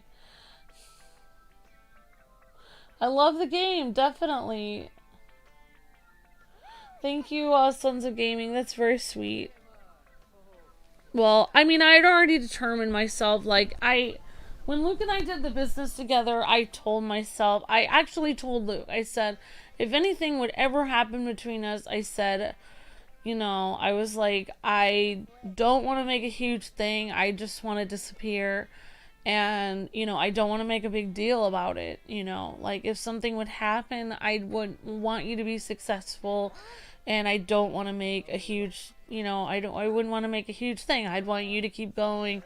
And, I'd want to just kind of like disappear and be like, oh, I had a nice time doing videos when I did. But thankfully, like, that's the thing about marriage, like, is that for the first, I think, 10 years of my marriage, I think every day, I always thought, oh my gosh, like, Luke didn't think of it like this because he doesn't think like me, but for me, I always thought, well, like, I hope everything still works out, like, I just never knew if Luke was still gonna like me tomorrow or what. I didn't know if he liked me or anything because Luke doesn't talk a lot. And so I just didn't know, like, hopefully in a couple years we'll still be married. I didn't know. I had no idea what was going to happen. And now after we've been married much over 10 years, I think it took 15 years for me to finally think, like, oh yeah, we really are married, like, and that, that it would have to take, that it would have to be a really huge thing to break us up at this point because we're so, I think the first several years of marriage, you're always working at it. You're working at it every year, every day, every second, every hour. You're working things out. Everything is uncomfortable. Not everything's uncomfortable, but you're always kind of just, okay, I like chocolate milk, I like regular milk. Okay, we'll compromise. You're always compromising. You're always having to figure out how to deal with certain situations, and every situation that comes up, it's not how you would handle it, and you have to figure out how, like, oh, okay, well, you really like this poster on the wall. Okay, fine, I guess this is alright. You just have to continue to, like, compromise so much for years to the point where you just don't, you're just like, it's so much give and take, and you're just always trying to work things out and be kind and considerate and loving to the other person, while at the same time you're dealing with something very difficult, which is having to live with them every day and having to always work everything out. Like, what kind of cat do you like? I don't like cats. I like dogs. Oh, that's not working out for me. Then you have to compromise on that. You have to compromise constantly. And then, like, after 10 years, I think for me, I finally realized, or maybe 15 years, I finally realized, like, oh, like, I always thought, like, if something went wrong, or I didn't, like, if we didn't work things out over a stupid issue, like what color to paint something, that maybe things wouldn't work out. But then after 15 years, I finally realized, even if something doesn't work out, even if I paint something the wrong color, or I put a poster Luke doesn't like somewhere, he's still gonna stay. He's still gonna be with me. He doesn't, even if I do something he doesn't like, he's not gonna leave me over it, like, because I, put Hello Kitty pictures over all of his Batman pictures. He might be frustrated, but he's not gonna leave. It won't break our marriage up. He'll just be kind of like, oh wow, thanks a lot. You took all my Batman pictures down. Okay, whatever. And be a little annoyed for one day, and then he'll just be fine the next day. So I think it took me 15 years to finally realize that that's the situation at this point. I think because like, I think I had people in my family that always, like, when things would go awry with them, or they would disagree of what place to go to dinner or something, like, there would be people that would talk. I had noticed aunts and uncles and stuff that I knew would, or people in my family, they would like threaten like divorce randomly over a stupid thing like, oh, I want ice cream, I don't, okay, someday I'm divorcing you. So they would threaten that a lot, and that was kind of scary to me. Like, I didn't it after a long time, it's like been 15 years, I finally realized, oh wait, so if I do put the wrong poster up, Luke's not gonna randomly leave. Like, it's taken me that many years to realize that. So yeah, I mean, like, I think it's different for everyone, but I do, you know I I know, even though, I'm not as cute as I was when Luke first married me, I know he'll probably miss me. So that makes me feel like he probably needs me around. So that's kind of nice. Okay, what am I doing anyways? So I guess we'll talk to this lady. We already talked to her, so let's actually check the notebook and see what we need to do. Talk to Rosalina. I should report my findings to Agent Rosalind. Okay, so we need to find the other agent. So she'll be wearing all black.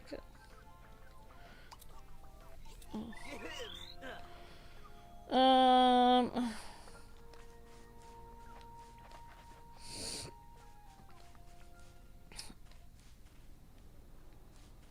Well, yeah, I mean, like, the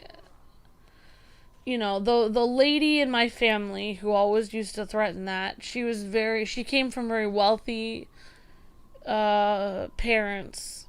So for her, you know I think people that have had life handed to them, they don't, like, for me, like, if anything would happen between me and Luke, I would probably end up homeless because I don't have anywhere to go. Like, I don't have wealthy family to take me in or anything. But my mom and some of my other family were super wealthy growing up, when they were younger. And so, like, them casually talking about divorce randomly was completely normal because they didn't really care. They had all the money in the world. They could easily be fine. But I don't think that people realize, like, when people are really cruel online, like haters and stuff, and they randomly joke about Luke and I breaking up, they don't realize I would probably, Luke would be fine because he has family to take care of him. I would probably be homeless. I don't have anyone to take care of me. I don't have wealthy family. So I would be on the street. If anything happened between Luke and myself, I would be the one screwed. So, it's very scary to me, like, when our haters are really rude and talk about us breaking up, because it's terrifying to me. It terrifies me because I know I don't, that would be the scariest thing in the world for me. I wouldn't have anything, I wouldn't have anywhere to go. So I think they're just not, like, them in their crazy, insane minds going, Amber would be better off without Luke, is not true. Luke takes care of me. And, I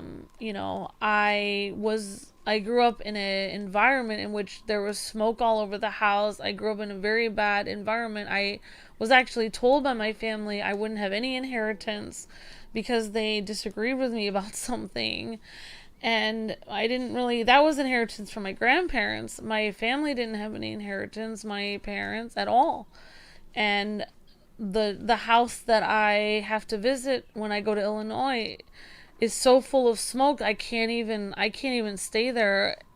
Once my family passes away, the remainder of my family, they'll probably demolish the house because it's basically all, to the point of, that house is basically to the point of almost unlivable. Like, its condition is so old, and the walls are just, everything is just not good. I mean, you could probably go in there with a renovation team and cost like $50,000 to renovate the whole thing, but it's in a horrible neighborhood with tons of crime. I mean, I don't have any house to randomly go back to. I don't have a home to randomly go back to. Luke is my home, so it really does hurt, like, when haters online say, like, we're gonna break up, because that means I don't have a home then, because Luke's home is the only home that I have.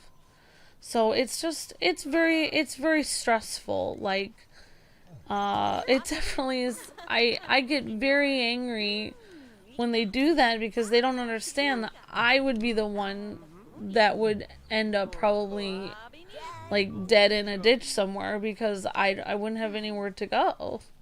Like, Luke takes care of me every day. He makes sure that I'm not like that I'm not without a place to live, and he makes sure that he works so hard to make sure that I have my medicine and everything. It really does hurt when haters are like that because Luke works so hard to take care of me, and I don't know, it's really not fair at all. So anyway, sorry to like talk about that.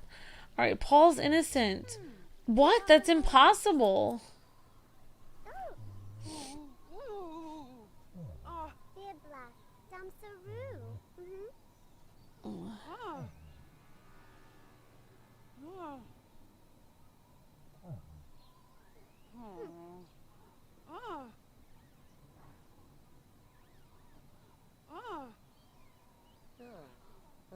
Oh, thank you, Crossfighter.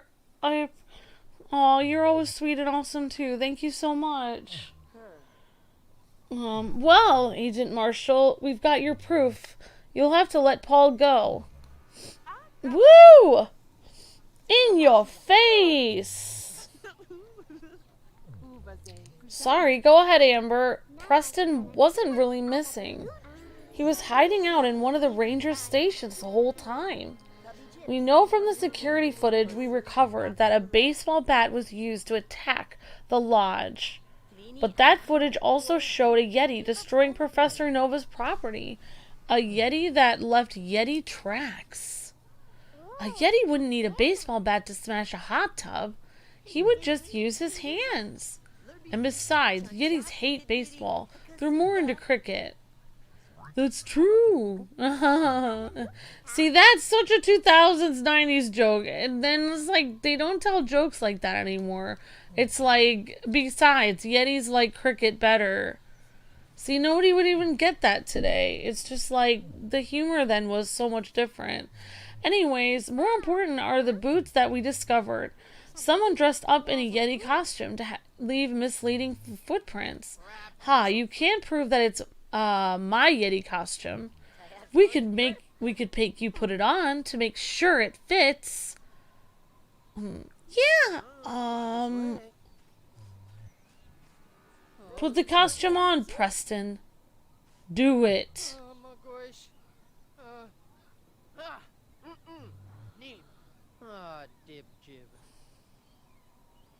Fine.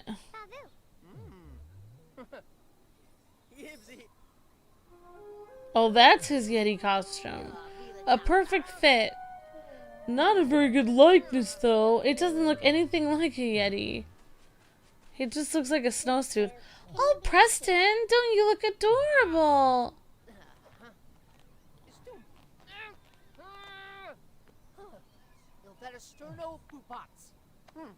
Oh, great. Now I can't even get it off.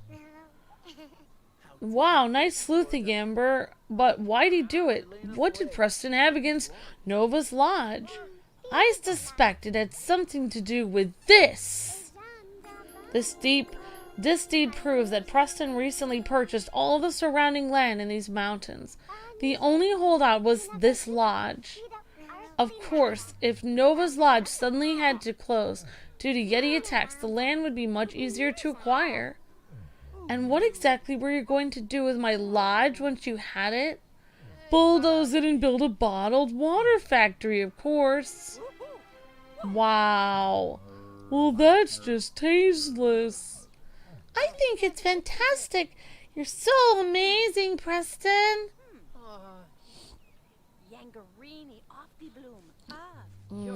Well, I guess you've solved the case, Amber. We'll let the Yeti go right away.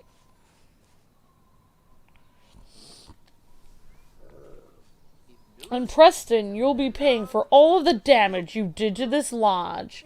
Aww, but Daddy said if I borrow any more money, he'll cut me off. That's awful. No, seriously, you're breaking my heart. Again, really excellent work, Special Agent Amber. Alright, Vic. I mean, you sure made us look like chumps. Alright, Vic.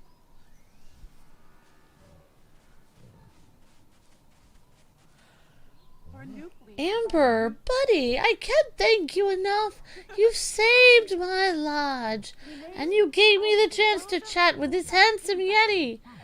She said I could use the hot tub anytime I want. I'll go call the hot tub repairman right now. Aww, cute Yeti. Paul? My name is Evelyn. Evelyn Gray. I think you worked with my father. Evelyn Gray? Is that little Evie? You know me? I think yes, Evie. You used to scurry around the lab all the time, back when I worked with your dad. Man, you've grown. So you really knew my father? You and he were researchers together? Yeah, that's right. He helped me make the nightmare crown. But after the crown disappeared, I didn't see him anymore. He was a good guy. Paul, why is Morcubus looking for you? Does he think that you have the crown? I don't know what happened to the crown. Morcubus knows that. I just helped him make it. Wait, what if Morcubus wanted to make a new crown? Is that possible? He'd need the raw resources and a ton of money, but yeah, that would explain why he wants to talk to me. Amber, please, we have to find out more about the Nightmare Crown. Maybe we can even figure out what happened to my father. Don't worry, Evelyn. We'll do everything we can to help you. Thank you, buddy. Paul, thank you for your help. Please let us know if you remember anything else. No sweat. Thanks for clearing things up with those crazy agents. Let's head back to HQ.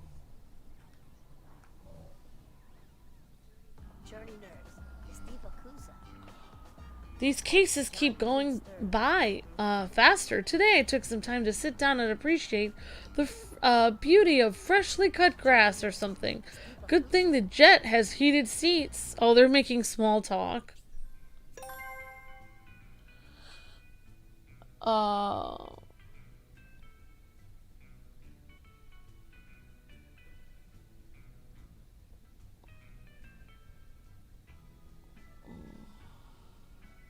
You did it, Amber. Thanks, Jaycat.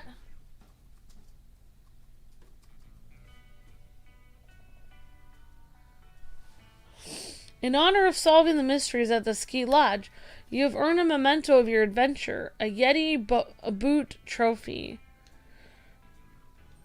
Another memento of your recent adventure, a sculpture of Preston in a Yeti suit.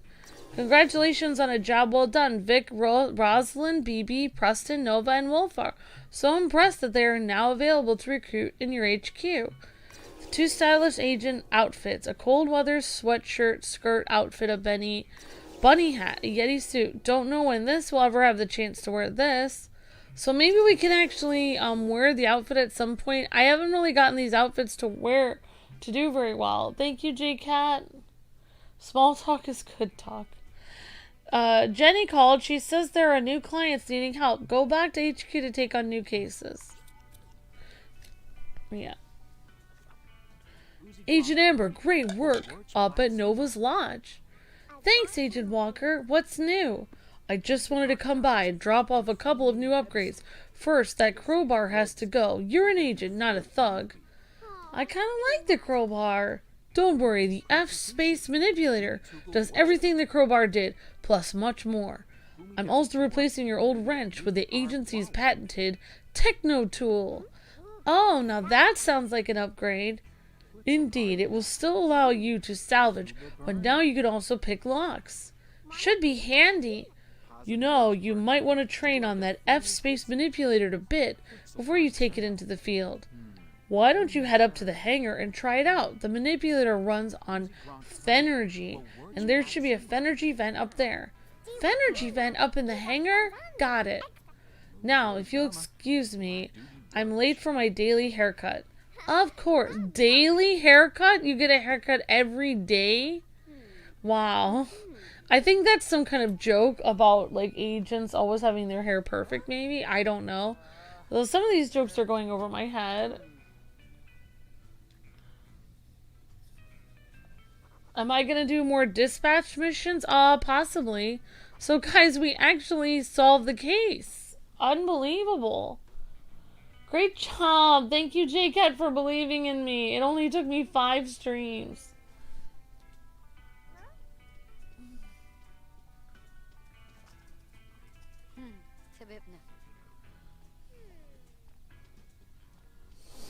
Let's freaking go. Says nothing. Alright, we did pretty well.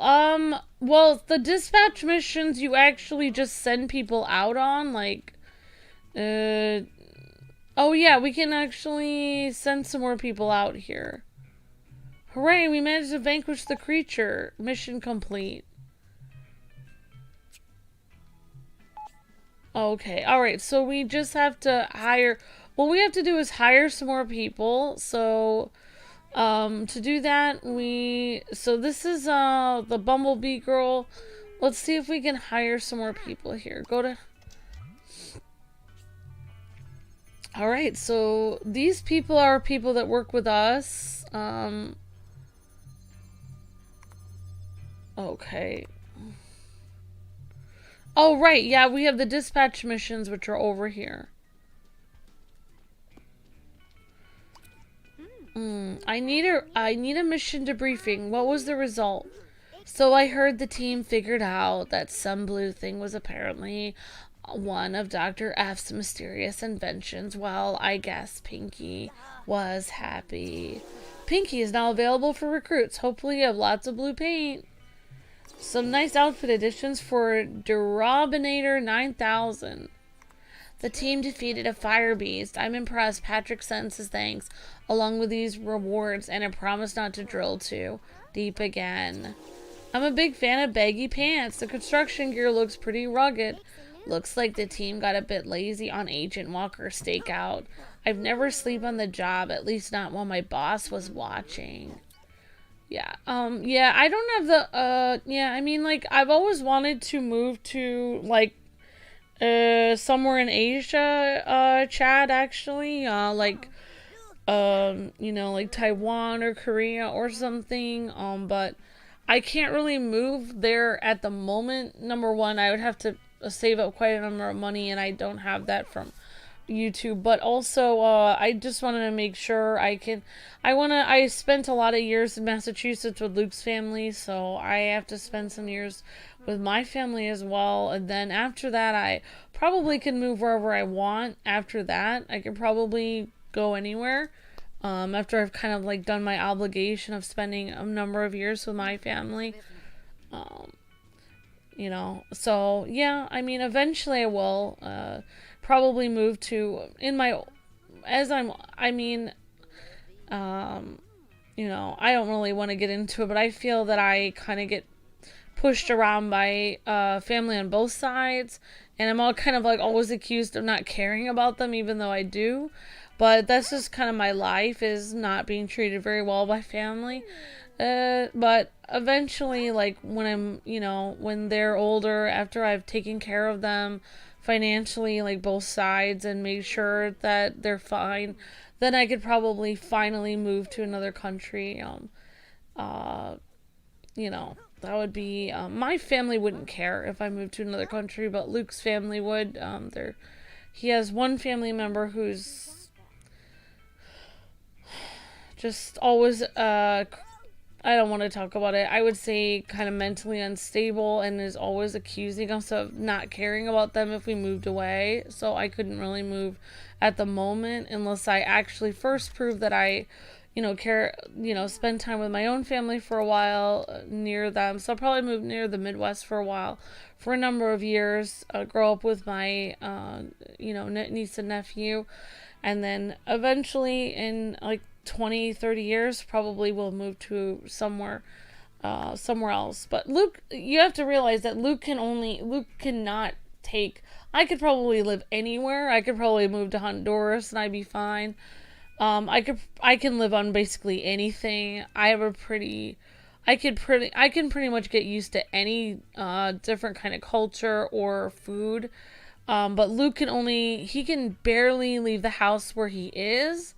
And I would say where we live right now is almost like a bubble. Like everyone is super nice. Like everything is super clean here in Pennsylvania. Everything is, perfect. And, when you go outside, there's like trees everywhere and the roads are fairly nice except for I keep getting a rock in the road. But I cannot imagine, living in a foreign country with people speaking other languages I just don't think that Luke could handle it at this point because he got into a car accident a long time ago and he's just never been the same. Like, if he had never gotten into the car accident, he would probably be fine, but he cannot take very much change. It's very hard for him. Like, I cannot even move. Like, we had to move everything like, he always has to move his desk. Like, it's just he has he hit his head in the car and he cannot really even remember like half of the years that we dated. Like, he can't even remember it. So, yeah. I mean, someday I'm sure Luke would love to move to, Korea or Japan. And I think we will move there when we're older. So maybe someday we'll even see you, Chad. That would be pretty cool, actually. Alright, so we can recruit these people. Nova, finding Paul's reminding me of how much there is left to discover alien Sasquatch Krakens. With your researches and my theories, we can do it. Okay, I'm going to recruit her. Okay, so it looks like she really likes plants and thinking about things. Okay, magnet.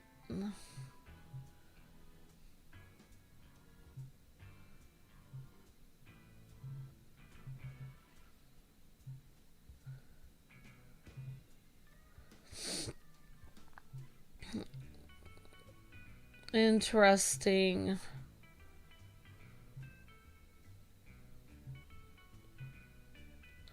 Well, I guess I'll have her working on that team. Welcome to the team. Agent Nova reporting for duty. I'm ready to deal with all your conspiracies. Yeah, back when conspiracies were just a joke. Now I guess they still are, but... Now we can recruit Agent Rosalind. We'll put her on the conspiracy team, maybe.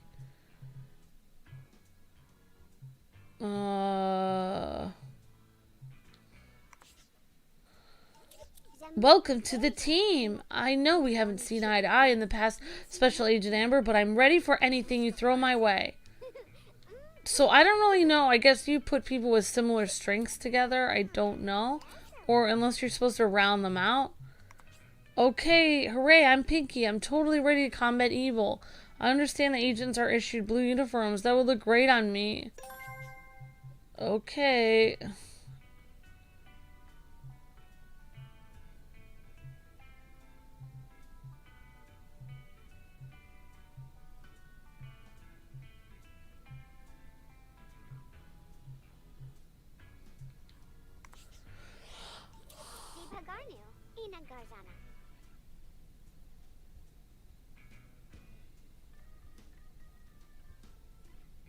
Do I think introverts have a chance of getting friends growing up? I used to think so. Welcome to the team. Pinky reporting for duty. Please assign me a blue floor. Well, like, I can tell you guys, for instance, for me, I don't get a lot of chance to go out and make a lot of friends because during the time that I was supposed to be going to college, I had to drive all the way to Massachusetts and take care of a lot of problems with Luke's family and Luke's health. And I didn't have a chance to go with my friends to college. Also, I had to deal with some issues with my family as well at the time, and I was in my own apartment alone for like a year. So, that is the kind of the reason why I didn't make a lot of friends in college. But also, I think I do pretty well. I don't know if I am an. I think I may have been an extrovert at one point. I became an introvert. I don't know, but I definitely am an introvert now. Like, I think like an introvert. Like, I definitely am one because I mean, I look at a lot of introvert blog sites and it's exactly, like I used to think that, like, for instance, like when I was in like show choir in school, I remember sitting at a table and all of the show choir people who were all extroverts, people that were into music, because I like music. Most of the people that are into music are extroverts, but I love music and I'm an introvert, which I think people like. I personally think that people that compose music are introverts, like Beethoven and even Mozart. Maybe he wasn't, but like probably Bach. I think Bach was an introvert. He's one of the greatest music composers of all time. So I don't think that you liking music and being an introvert is necessarily mutually exclusive. But I've been looking at a lot of things online, and like basically when I was in show choir, I remember sitting there and people were asking me some questions because I was suddenly popular. I was literally in the most popular group in the entire school. My school had 2,000 people. There was a very hard choir to get into. I was really good at singing, and all these popular kids were in the choir because they were very extroverted. I was the only really introvert in that choir, in the show choir, which consisted of 20 something people of like 2,000 that got in. So, they were all sitting, we were out to eat, and they were asking me questions, and I didn't know what to answer because, and they were like, why don't you answer like the question right away? And I remember saying to them like, oh well, it's because I'm thinking a lot of different things in my head of how I could answer this. And then I learned years later that that's what an introvert is, that you're thinking a lot before you actually speak, which actually isn't really a bad thing. For instance, like I think that I'm probably one of the most introverted people that I know. Like, I found out on my culinary exam for my I had to take a personality test for my culinary thing to figure out what personality I am. I was an INFJ every single time I took it, which is introverted something, feeling, judgment, something. Sweet dig, Special Agent Amber. Does this mean I'm a special agent too? So I'm definitely one of the most introverted introverts that I've ever met. Like, I don't even meet people that are as introverted as me generally. Like, even other people that say that they're introverts, they're not as closed off as I am. Like, I meet other people that are introverts and they are much more outgoing than me. But like if I'm comfortable around people, like I'm on stage singing or I'm talking to people, I'm in my element, I'm completely fine. But that I have to be, But basically, I don't like small talk. I don't like sitting there talking to people like, oh, those are nice shoes, nice weather we're having. I don't like doing that. It really bothers me. Like, I don't like small talk. It's hard for me to. I don't like making friends because I don't mind making friends, but I don't like just talking randomly about random stuff for no reason, because for me it always ends up something always ends up doing, like, the reason why I don't like talking a lot to people that are sitting next to me randomly is because every time people run their mouth a lot, usually they say something stupid and hurt somebody's feelings at some point. And generally, people are like saying mean things 1,000,000% of the time. Like, a lot. Like, people generally are mean a lot. Like, I notice people are very rude, like, a lot. Like, just in general, when I'm just out walking around, people, it doesn't take long for someone to just, after they talk for a while, to say something rude. So that's the reason why I don't like to talk a lot, because I don't like to get into conversations with people because I notice that people, it does not take someone a long time before they say something mean. That's the main reason why I don't like talking a lot. But anyways, but do introverts get friends later in life? I wish I could say yes, but I'll tell you, like, I mean, I don't know if they're watching this video, but there's a very sweet couple. They live about an hour away from us. Um, you know, and she's probably one they are they're married like us. A guy and a girl that are married with a couple of kids, and they live in Pennsylvania. They've been very sweet to us and been very good friends to us. Now, Luke feels very relaxed around this couple all the time. He talks about anime and whatever he likes to watch, and he's just completely fine. Like, talking to them, everything is fine. But for me, I get very, even though I've actually opened up, and they, like, the girl of this couple has been a really good friend to me and stuff. It's very hard for me to open up anyway. It's hard for me, even though she's willing to drive an hour to come hang out with me. It's very hard for me. Well, number one, I don't have a lot of time off. I don't have a lot of time I don't have any days off. So that's very hard for me. Like, I have to work so much. So for me, it's hard for me.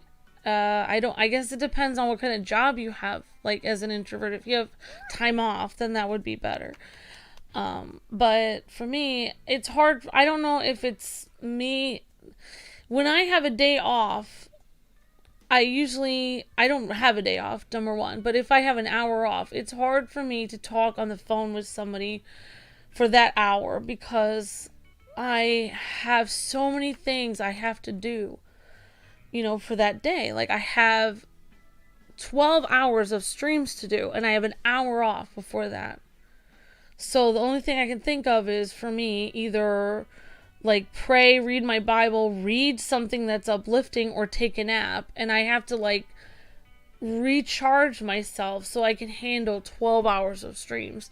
And if I talk to somebody during that hour, then I will not be able to handle the stress of the next 12 hours. I won't be able to handle it because it's so much stress. All the comments that I have to answer in a kind and gentle way over and over again. The same people asking the same thing for 12 hours. I cannot handle the stress of, I'm tired. It's frustrating. I feel like, I'm hungry, but I have to keep streaming. I can't handle the stress of having to deal with being hacked constantly. Also having to always, it's stressful live. Just the stress of being live for 12 hours is stressful. And it's like, I don't have time for friends. Like, it's like people are willing to be my friend, but I just don't have time. So I wonder if introverts can make friends as adults, but maybe they just choose not to because they're just so used to being alone. Like, for me, I probably could make some friends, but it's like I don't have the time because I'm working so hard. I don't know if that makes sense, but that's just my thing on it. I really hope that I have time for more friends in the future, but I just don't. If I have an hour to myself, I have to take that hour and I have to use it to, like, somehow get ready for all the work I have to do. That just feels like what I have to do. I don't know. I'm ready to go to work as long as, there isn't a lot of hard work involved. So, yeah, I mean, like, I think, for real, I think the best friends I made was in high school. Even as an introvert, I made friends in orchestra class, in art class. I didn't really have theater, I didn't really make friends in the music class. Even though I love music, everyone in my music class was extroverted. But I found a lot of the orchestra kids, the violin players, a lot of them were introverted. So, Yeah, I also was in I was in the debate class and the science class at school, and I was also on the tennis team and the soccer team. And I really, weirdly enough, I really liked soccer. I found a lot of the girls that were in soccer, I really liked them. Like, I made friends with a lot of girls that played soccer, and it was very easy for me to make friends with them because a lot of girls that are into sports, even though they, like, I feel that a lot of the girls that played soccer in my school were really nice. Like, even though they look like popular girls, they look very pretty. They look kind of like they would be better than everyone else or whatever. They actually weren't thinking about looking better than everyone else. They were just thinking about, oh, I like playing a sport, and they were just having fun. So weirdly enough, I seem to get along with girls that played soccer a lot. I really like that, and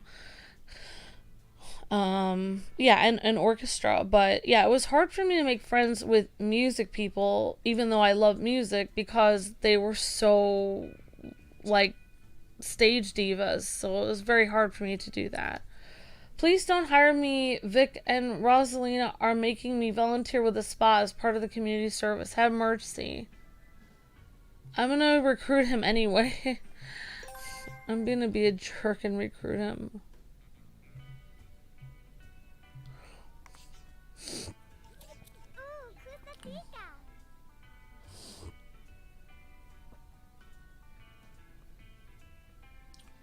Yeah, I think. Welcome to the team. This is the place, huh? Where you stop people from building factories. Nice.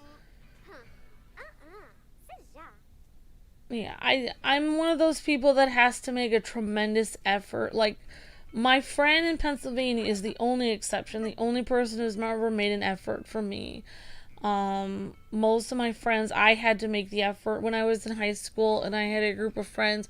We would always go and get pizza, and then sometimes practice our instruments. I would call everyone. I was always the one calling everyone, organizing it. It was like I was pushing to do it. It was like if I didn't make the effort, then it didn't happen. And that's kind of like how Luke always felt, where he was always making the effort with his friends. He was always the one driving his friends, like to the next town, which was a half an hour away, asking them if they wanted to go. So yeah, it does feel like, like, I don't know. It's a really good question. It really depends on where you are in life. Like, if you can find, I think if you can find a place that, like, that you can, if you can find like an organization or something where you can make friends, I think that's the best thing. It's really hard to make friends when you're not in college. It's really, I don't think work friends are the best friends to make. Like, you're working a 9 to 5 job or a dead end job, and most of the people at your job are probably going to be kind of backstabby anyway. Grr, yip, grr. Alright, we're going to recruit him. We're recruiting him over here. Alright. Alright, welcome to the team. Grr.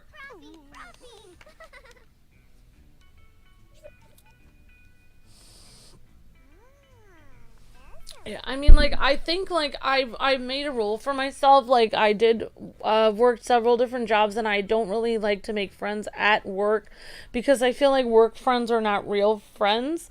Because when you're at a job, like, it's, everyone's kind of competing for salary, and they're probably like looking for some way to find dirt on you and backstab you to the boss so that they can get you fired and take your job from you. I'm not trying to be like negative, but I just don't think that making, I just don't think you should, I think, like, for me, as I get older, the more and more I get older, the more I realize that I think I could make friends and hang out with people and, like, have ice cream or go and have pizza or something. But I also, is I've had more and more bad things happen to me, and maybe it's because I'm an introvert, but the more and more bad things happen to me, I keep everything to myself. Like, today, I kind of, vented a little, and that's, like, uncharacteristic because I usually don't like doing that. because it's whenever you tell anyone in any information about you, I just don't see, I think it's good to kind of keep like this barrier around you because people are very backstabby, and it is really hard. It is really hard to find a true friend that you can really trust. It's almost impossible. Like if you find a true friend that you've known for a long time, then that's great. I don't really have. I mean, our friends here in Pennsylvania, they're the closest thing I have to that. But I haven't known them my whole life. Um, and my only person that I have who's like a friend that I would trust with my life is my husband. But yeah, I don't know. I don't know how to answer that if you make more friends out of high school. My first thing what I would say is I used to think I would make a lot of friends out of high school.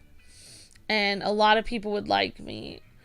And, because high school was all this drama and people acting immature. And I thought, well, once I get out of high school, everything will be better.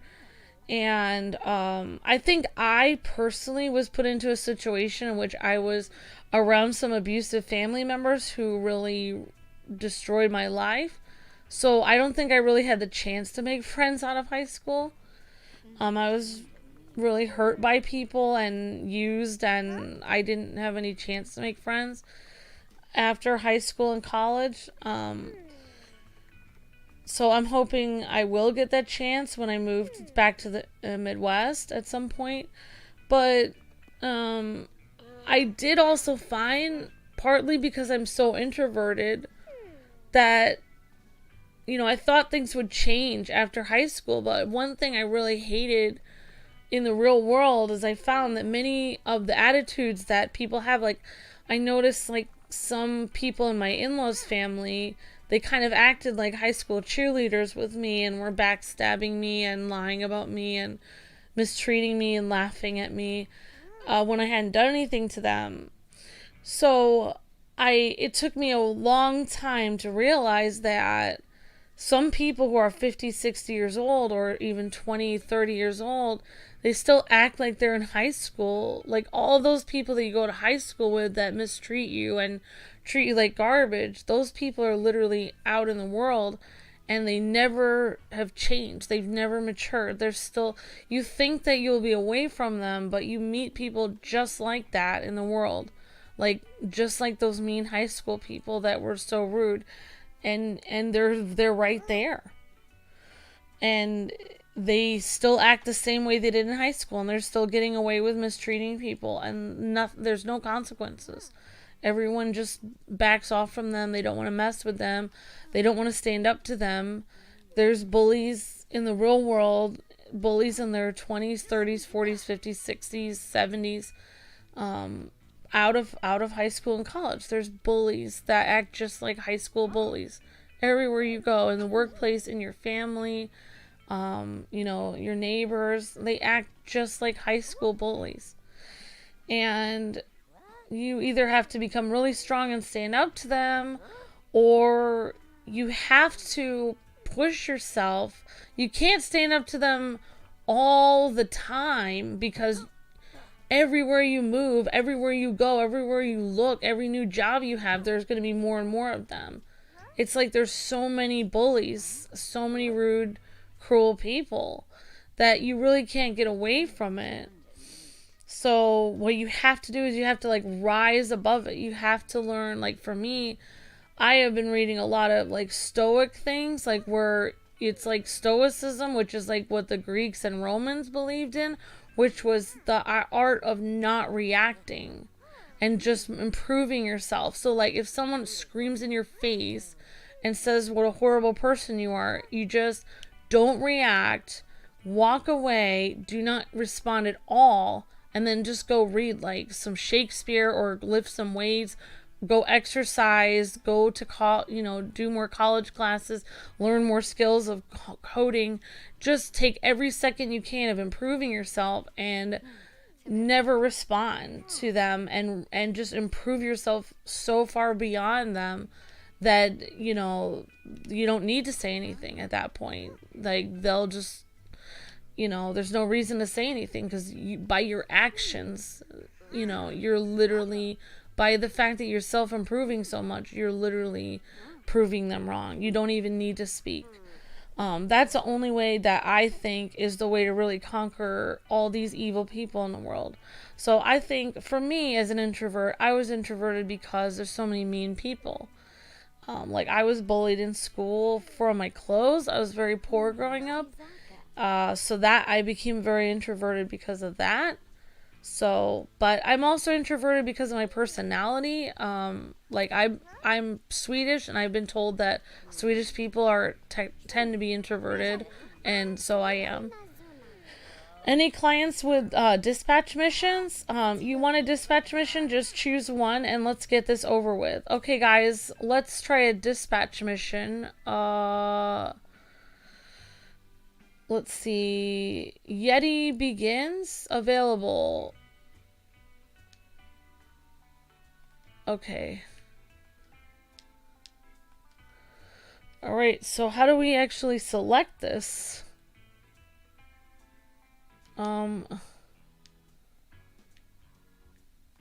It's not letting me actually select it, though.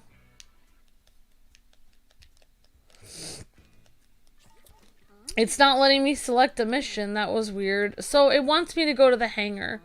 So we're going to do that first, guys. But yeah, I don't know. That's a very long-winded answer to your question. But yeah, I think that, I don't know. That's just my personal opinion.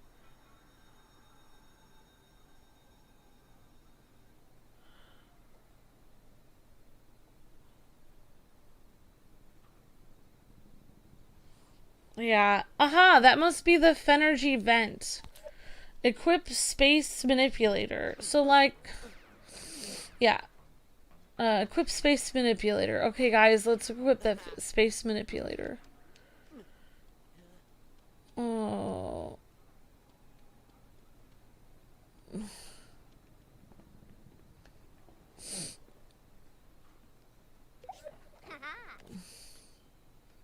How do I equip this? Let's see. Alright, now let's try it.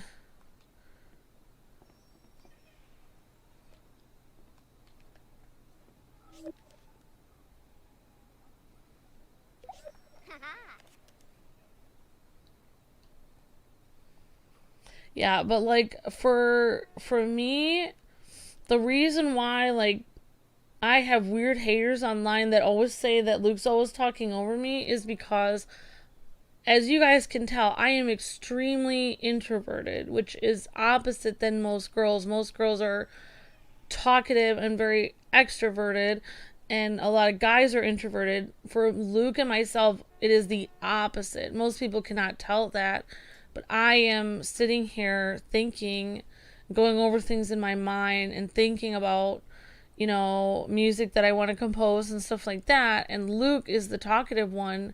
So, like, haters don't really understand that a girl can be very introverted, and I am one. Like, I think it's very rare, like, to be that introverted as a girl, but, like, this is just my personality type. I'm just not like, I'm very rare type of personality.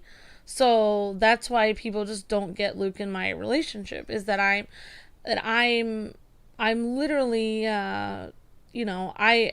when we're out in public, he's much more outgoing than me, which is not normal. For women are usually much more outgoing than men.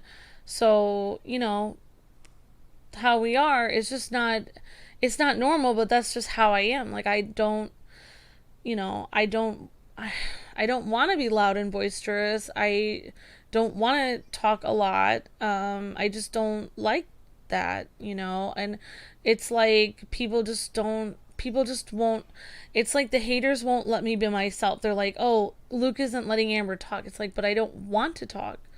That's the thing. Like, it's just very stressful for me when they say horrible things, because they don't even they don't even get that they do not understand that they're thinking of me as a quote normal girl, and I'm really not a normal girl. I have a very unique personality. I'm not like every other girl on the planet. So I'm not, there is no such thing as a normal girl. Like, everyone is different. So it's just very stressful. Like, when I have to constantly, even my friends in Pennsylvania, like, once in a while they'll be like, "Oh, I noticed Luke said this, on the stream." Like, they'll comment on it and they'll be like, "But I know that's not really your favorite color. You should have spoken up." And it's like, but I don't care. Like, the thing is, I don't care if Luke says one thing is my favorite color and that's not my favorite color. It's not important enough for me to say anything about. That's the thing. People just don't even understand that I care so little about it that I don't feel like talking about it. I literally don't care. That's the thing. Like, I just choose my words wisely. I don't want to talk about it. So yeah, it's like, I just don't. People just don't. The problem with most people online is they think that they understand me, but they really have they don't get me at all. Luke doesn't get me at all, but at least he knows that he doesn't get me. Most people online, they can see that Luke doesn't get me, but they think they get me, but in reality, they don't. So I think that's why I like being around Luke, because he gets that I'm different and he just accepts it. He doesn't understand. He doesn't really understand everything about what I'm thinking, but at least he understands that I'm different. And so that's like, okay, I literally can deal with that. All right, I really don't know how to use this.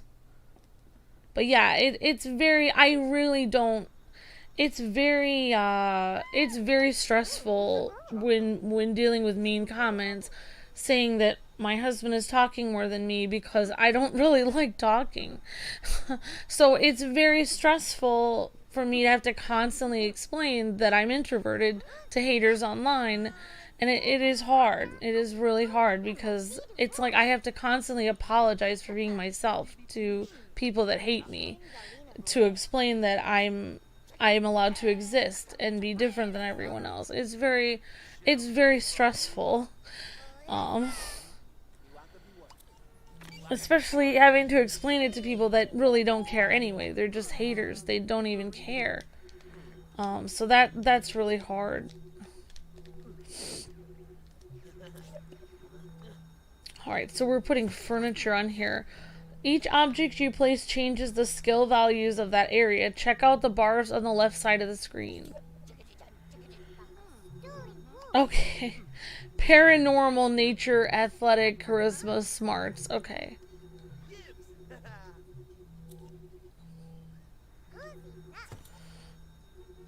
Alright, we've got 2 out of 15. Alright, so we don't have anything else.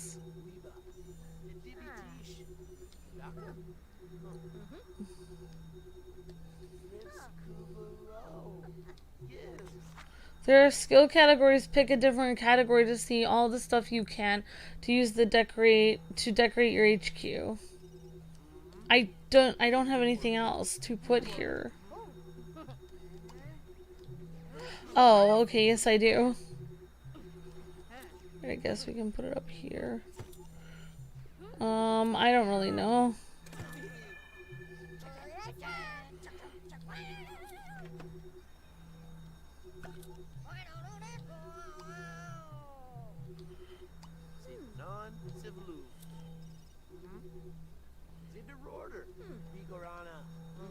Whoops.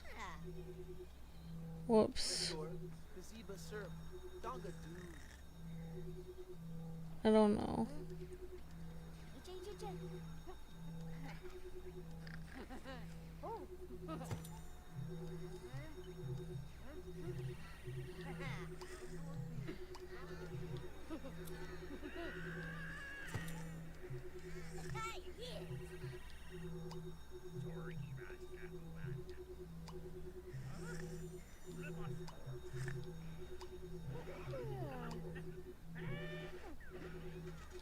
I honestly don't. I don't know how to rotate this stuff. Okay. I have to put 17 objects in here.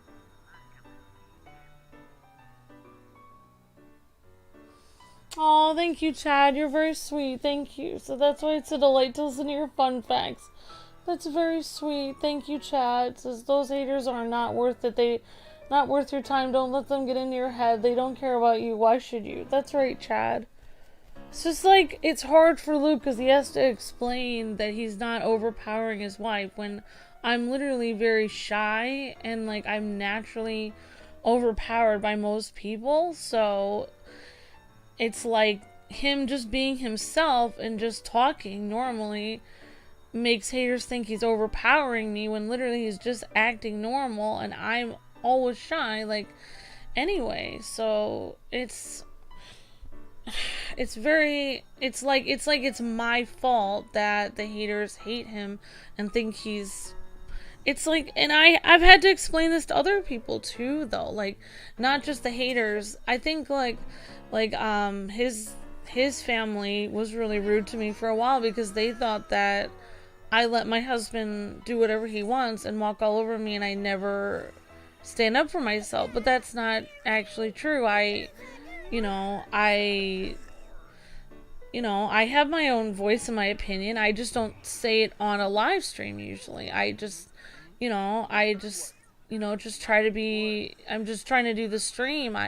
If Luke gets a fact wrong about me or if he says, "Oh yeah, like we're going to paint our entire house black or something," or he says something on a live stream and I just go, "Oh yeah, okay." But I'm like not going to talk to him about it then. Like, "Oh, I don't really like that idea." I'm not going to talk to him about it on the live stream. I'll just talk to him about it later. Like, I don't know if I want all the house black, painted that color, but his family never hears Luke and I talking afterward. It's like I hate how people always think everything that is happening on the live stream is the only thing happening in our life. It's like very stressful because it's like I don't like to discuss personal things on the live stream. So, if Luke says something I disagree with, generally I'm not going to say my opinion because I don't want to talk. I'll talk about it later, like off the live stream. Whereas Luke's very spontaneous. He will just say his ideas as they come up on the stream, and he's not thinking. He's not overthinking. I'm overthinking everything. I'm planning my words very carefully. He's not. So that's like completely different than what we're on two different wavelengths, but that's fine. We're two different people. It's very strange, like how people perceive us one way because we're on the stream, but that's not actually what we're like, off camera at all. Like, we're just normally talking. I just don't like talking in front of so many people. That's my thing. I get nervous in front of so many people watching, so I don't really like talking to that many people about certain things. It's very nerve-wracking. I'm not nervous when I'm off camera. I can just talk to him normally. So it's just like people just assume things. It's just very strange. Like even my own mom like would watch some of the stuff. Well, she was very sweet. She said I worked very hard and that I worked just as hard, and she could tell I just worked just as hard as Luke, and that meant a lot to me because Luke's family said that I didn't work at all, even though I was on every stream. So that was really, they really did. I had a lot of people in Luke's family that really mistreated me, and that's kind of why a lot of my personality changed. So yeah, because it really was hard. It was really hard for me to like have his family treat me like I was not doing any work, even though it's none of their business. That was like very difficult. I've been online way too as an introverted person who is voted shyest in my school. I've been online way too long. Like I have been overexposed online. Like it is like when you pet a cat too much and they've just had enough and they cannot be petted anymore. That's where I'm at with online. it's overdone for me. Like, if somebody told me that they bought a farm for me and I would not have to go online anymore and I could just live on the farm and work the ground every day tomorrow, and I would never talk to anyone, not have a Facebook, a cell phone, anything, I would do it in a heartbeat. In a heartbeat, I would go offline tomorrow and never speak to anyone except for calling my dad on a regular phone, like a landline once in a while. And I wouldn't go online at all because not that I don't care about everyone online. I just cannot be online anymore. It's too exposing. I don't like people knowing anything about me. I don't like giving information to people. I don't like people analyzing my personality and hurting me. And it's just so much. I literally can't take anymore. So it's too much, you know. It's too much being online. Ugh. Hey Jenny, any messages? Oh yeah, listen to some of these. Jenny's fan fiction has become the impossible. Better than the source material. Jenny's writing material is a must-read for Star Cruiser X fans. I meant any messages from me. Oh. Yeah, just one. And Mr. Paul Diety called and told you to find his old college roommate. Paul the Yeti? Do you have the full message? Of course. I'm not totally worthless, you know. Hey, Amber, sorry I couldn't remember more about my past life, but I thought of someone who would. Back in grad school, I shared a room with a man named Mr. F. Last I heard, he was going to open a lab somewhere in town. Thanks, Jenny. That's very helpful. Also, your secretary was very professional, and I would totally give her the rest of the day off to update her blog. Your friend Pete. It's Paul. Nice try, though. Wow, so the joke is the secretary's bad at her job. See, they can't make a joke like that in today's world because they wouldn't be implying, because the secretary is a woman, they would imply that a woman's bad at her job. But back in the 2000s, you could make a joke like that because it's just a funny joke. Hey guys, if you were going to open a lab in the city, where would you build it? Would a Sky Fortress still count as being in the city? It would not. In that case, I do not know. I would build it over in the industrial district. Getting permission to run experiments anywhere else wouldn't be easy. Good thinking. We should take the train over to the industrial district and check it out. Oh, yeah. I mean, maybe it's kind of like the King Arthur situation where the reason why King Arthur was chosen for the sword was because he didn't want it. And maybe that's why sometimes I think like that's why God chose me to be on the internet, because I didn't really want it. So maybe I'm supposed to be here anyways. So maybe that's a good thing. Like maybe God wants somebody, you know, in this position that I'm kind of like over the whole idea of internet fame and stuff, because I know that fame is a two-edged sword. I know that you think that you're winning with fame, but in reality, every second that you are growing with fame, more and more people are becoming jealous of you, more and more people are judging you. Your relationships with your family and friends start to deteriorate just because your family and friends start to see you in a different light. Like, you become something more than just a human being. You're like this famous person, and they start to either hate you or love you or infatuate themselves with you or look at you in a weird way, such as some of Luke's family. Well, one person in Luke's family that's really cruel to him. As soon as we started growing on YouTube, was like, oh great, now you can help promote my singing channel. And he's like, well, it wouldn't really make sense because we're not a singing, we're a gaming thing. And then they were really angry and aggravated with us and furious and, hated us because we weren't promoting them. So I think like fame is not, if Luke and I our channel ever grows tremendously again, I'm not gonna, I hopefully I won't let it go to my head. It will more be like, okay, the channel is growing, but not me. I don't really see myself as a channel. The channel is the channel, and I'm just on the microphone. I'm literally not anyone special. I am just somebody that was voted shyest in my class. And I'm just a normal person. I'm literally just a person that is probably the least qualified person to be online, but I am just randomly here, so doing the best that I can. But yeah, like if something good happens with our channel again, I think I could handle it better the second time, because the first time I think I didn't handle it very well, I would say, because I didn't know what was going on. I just thought everything would go up and up and up and up and up. And I thought everyone in my family would love me more because I was doing successful, but that is not what actually ended up happening. People started hating me very much.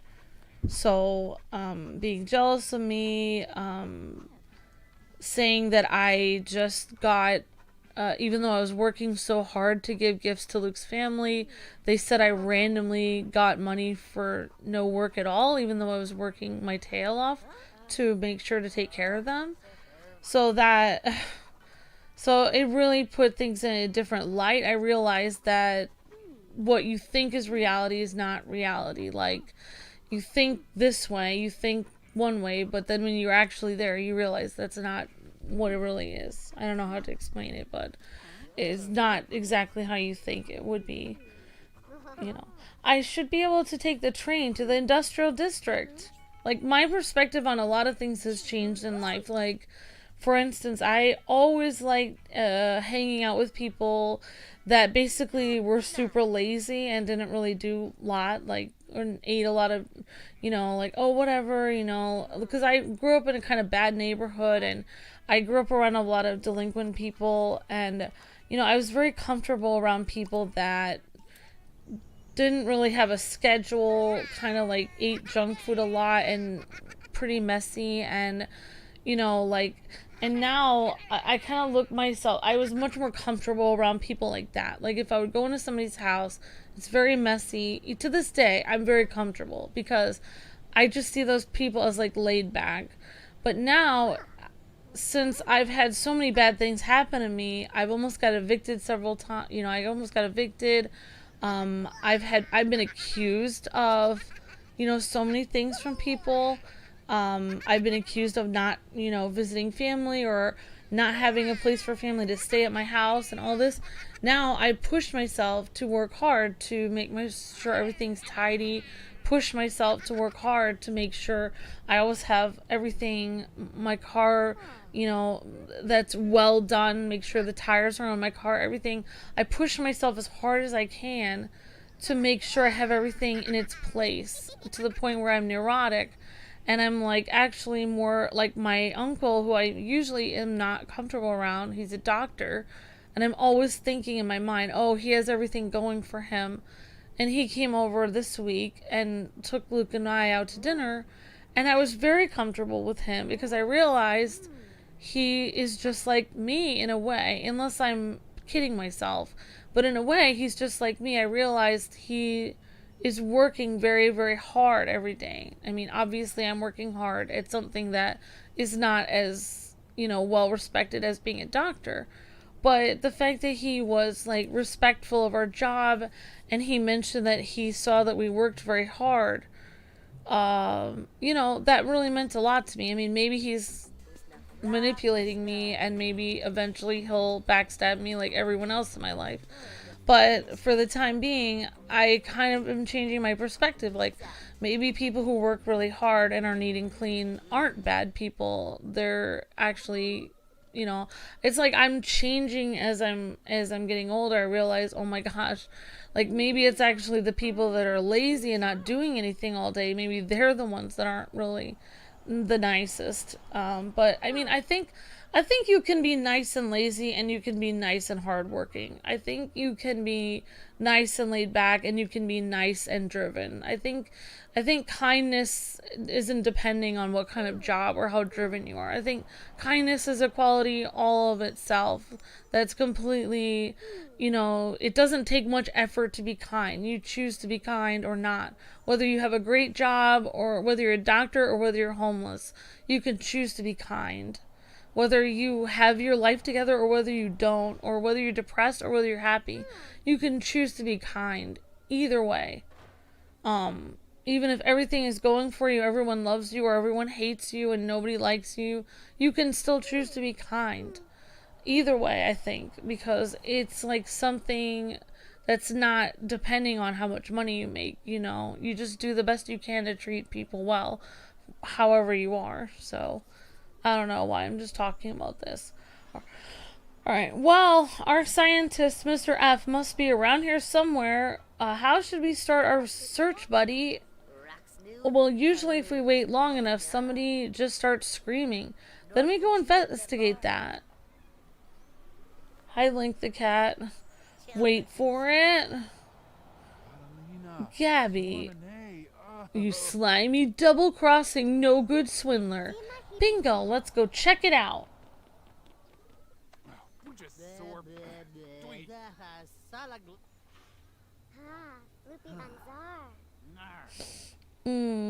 Alright guys, what's the problem? My name's Gabby. Someone's been stealing my junk. That's your problem? Stolen junk? Here's a real problem. This crazy old coot sold me a broken boat. Boat ain't broke, Barney. It's missing parts. But the parts you got ain't broke. It's in the middle of the junkyard and it won't even run. What good is it to me? You could go sit in it and close the door. That'd do me a world of good. Don't mind him. Listen, things have gone missing from the junkyard before. Yesterday, though, someone swiped a whole engine out of my car. I was going to use it for spare parts. I wonder if someone else needed the parts. Could Mr. F be involved? Gabby, you probably just moved the engine, and now you can't remember where. Nope, Gabby's mind is still sharp. Someone was sneaking around here last night, and I'm fixing to find out who. I might be able to help with that.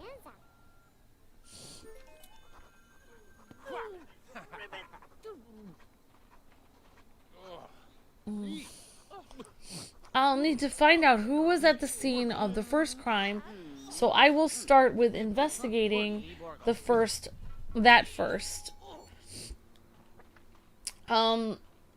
Okay guys, so it has been over almost 2 hours, almost 3 hours. So I think we'll start with this crime next time. I think I'm gonna go to the, I don't know how to save actually. Oh my gosh. Let's see. I don't really know how to save in this.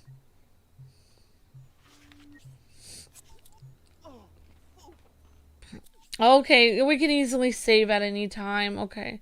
I'm just gonna save here. Okay. Alright, so we'll be here next time, guys and gals, if Jaycat decides to renew. Aw, thank you, Chad. That's very sweet. Thank you. Thanks so much, Chad. You're very sweet. Thank you very much for your kind heart. And thank you, Jaycat. Thank you, Aquadolphin, for this. We had a super chat from Jaycat and Aquadolphin and FR Elite Slayer became a member. So thank you, and also Sub-Zero. And most of all, thank you to Jaycat for sponsoring.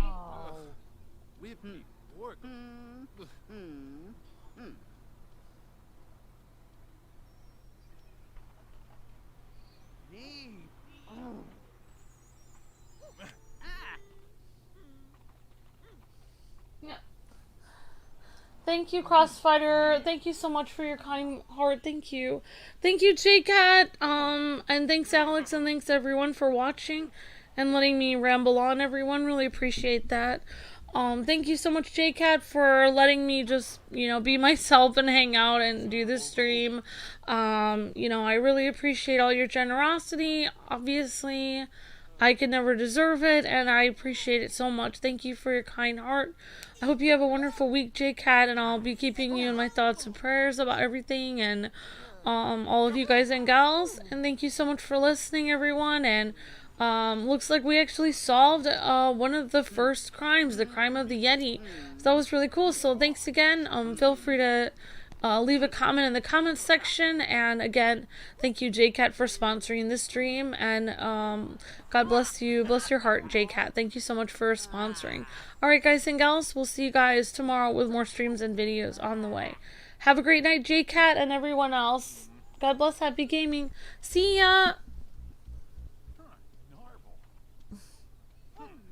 Thanks for watching.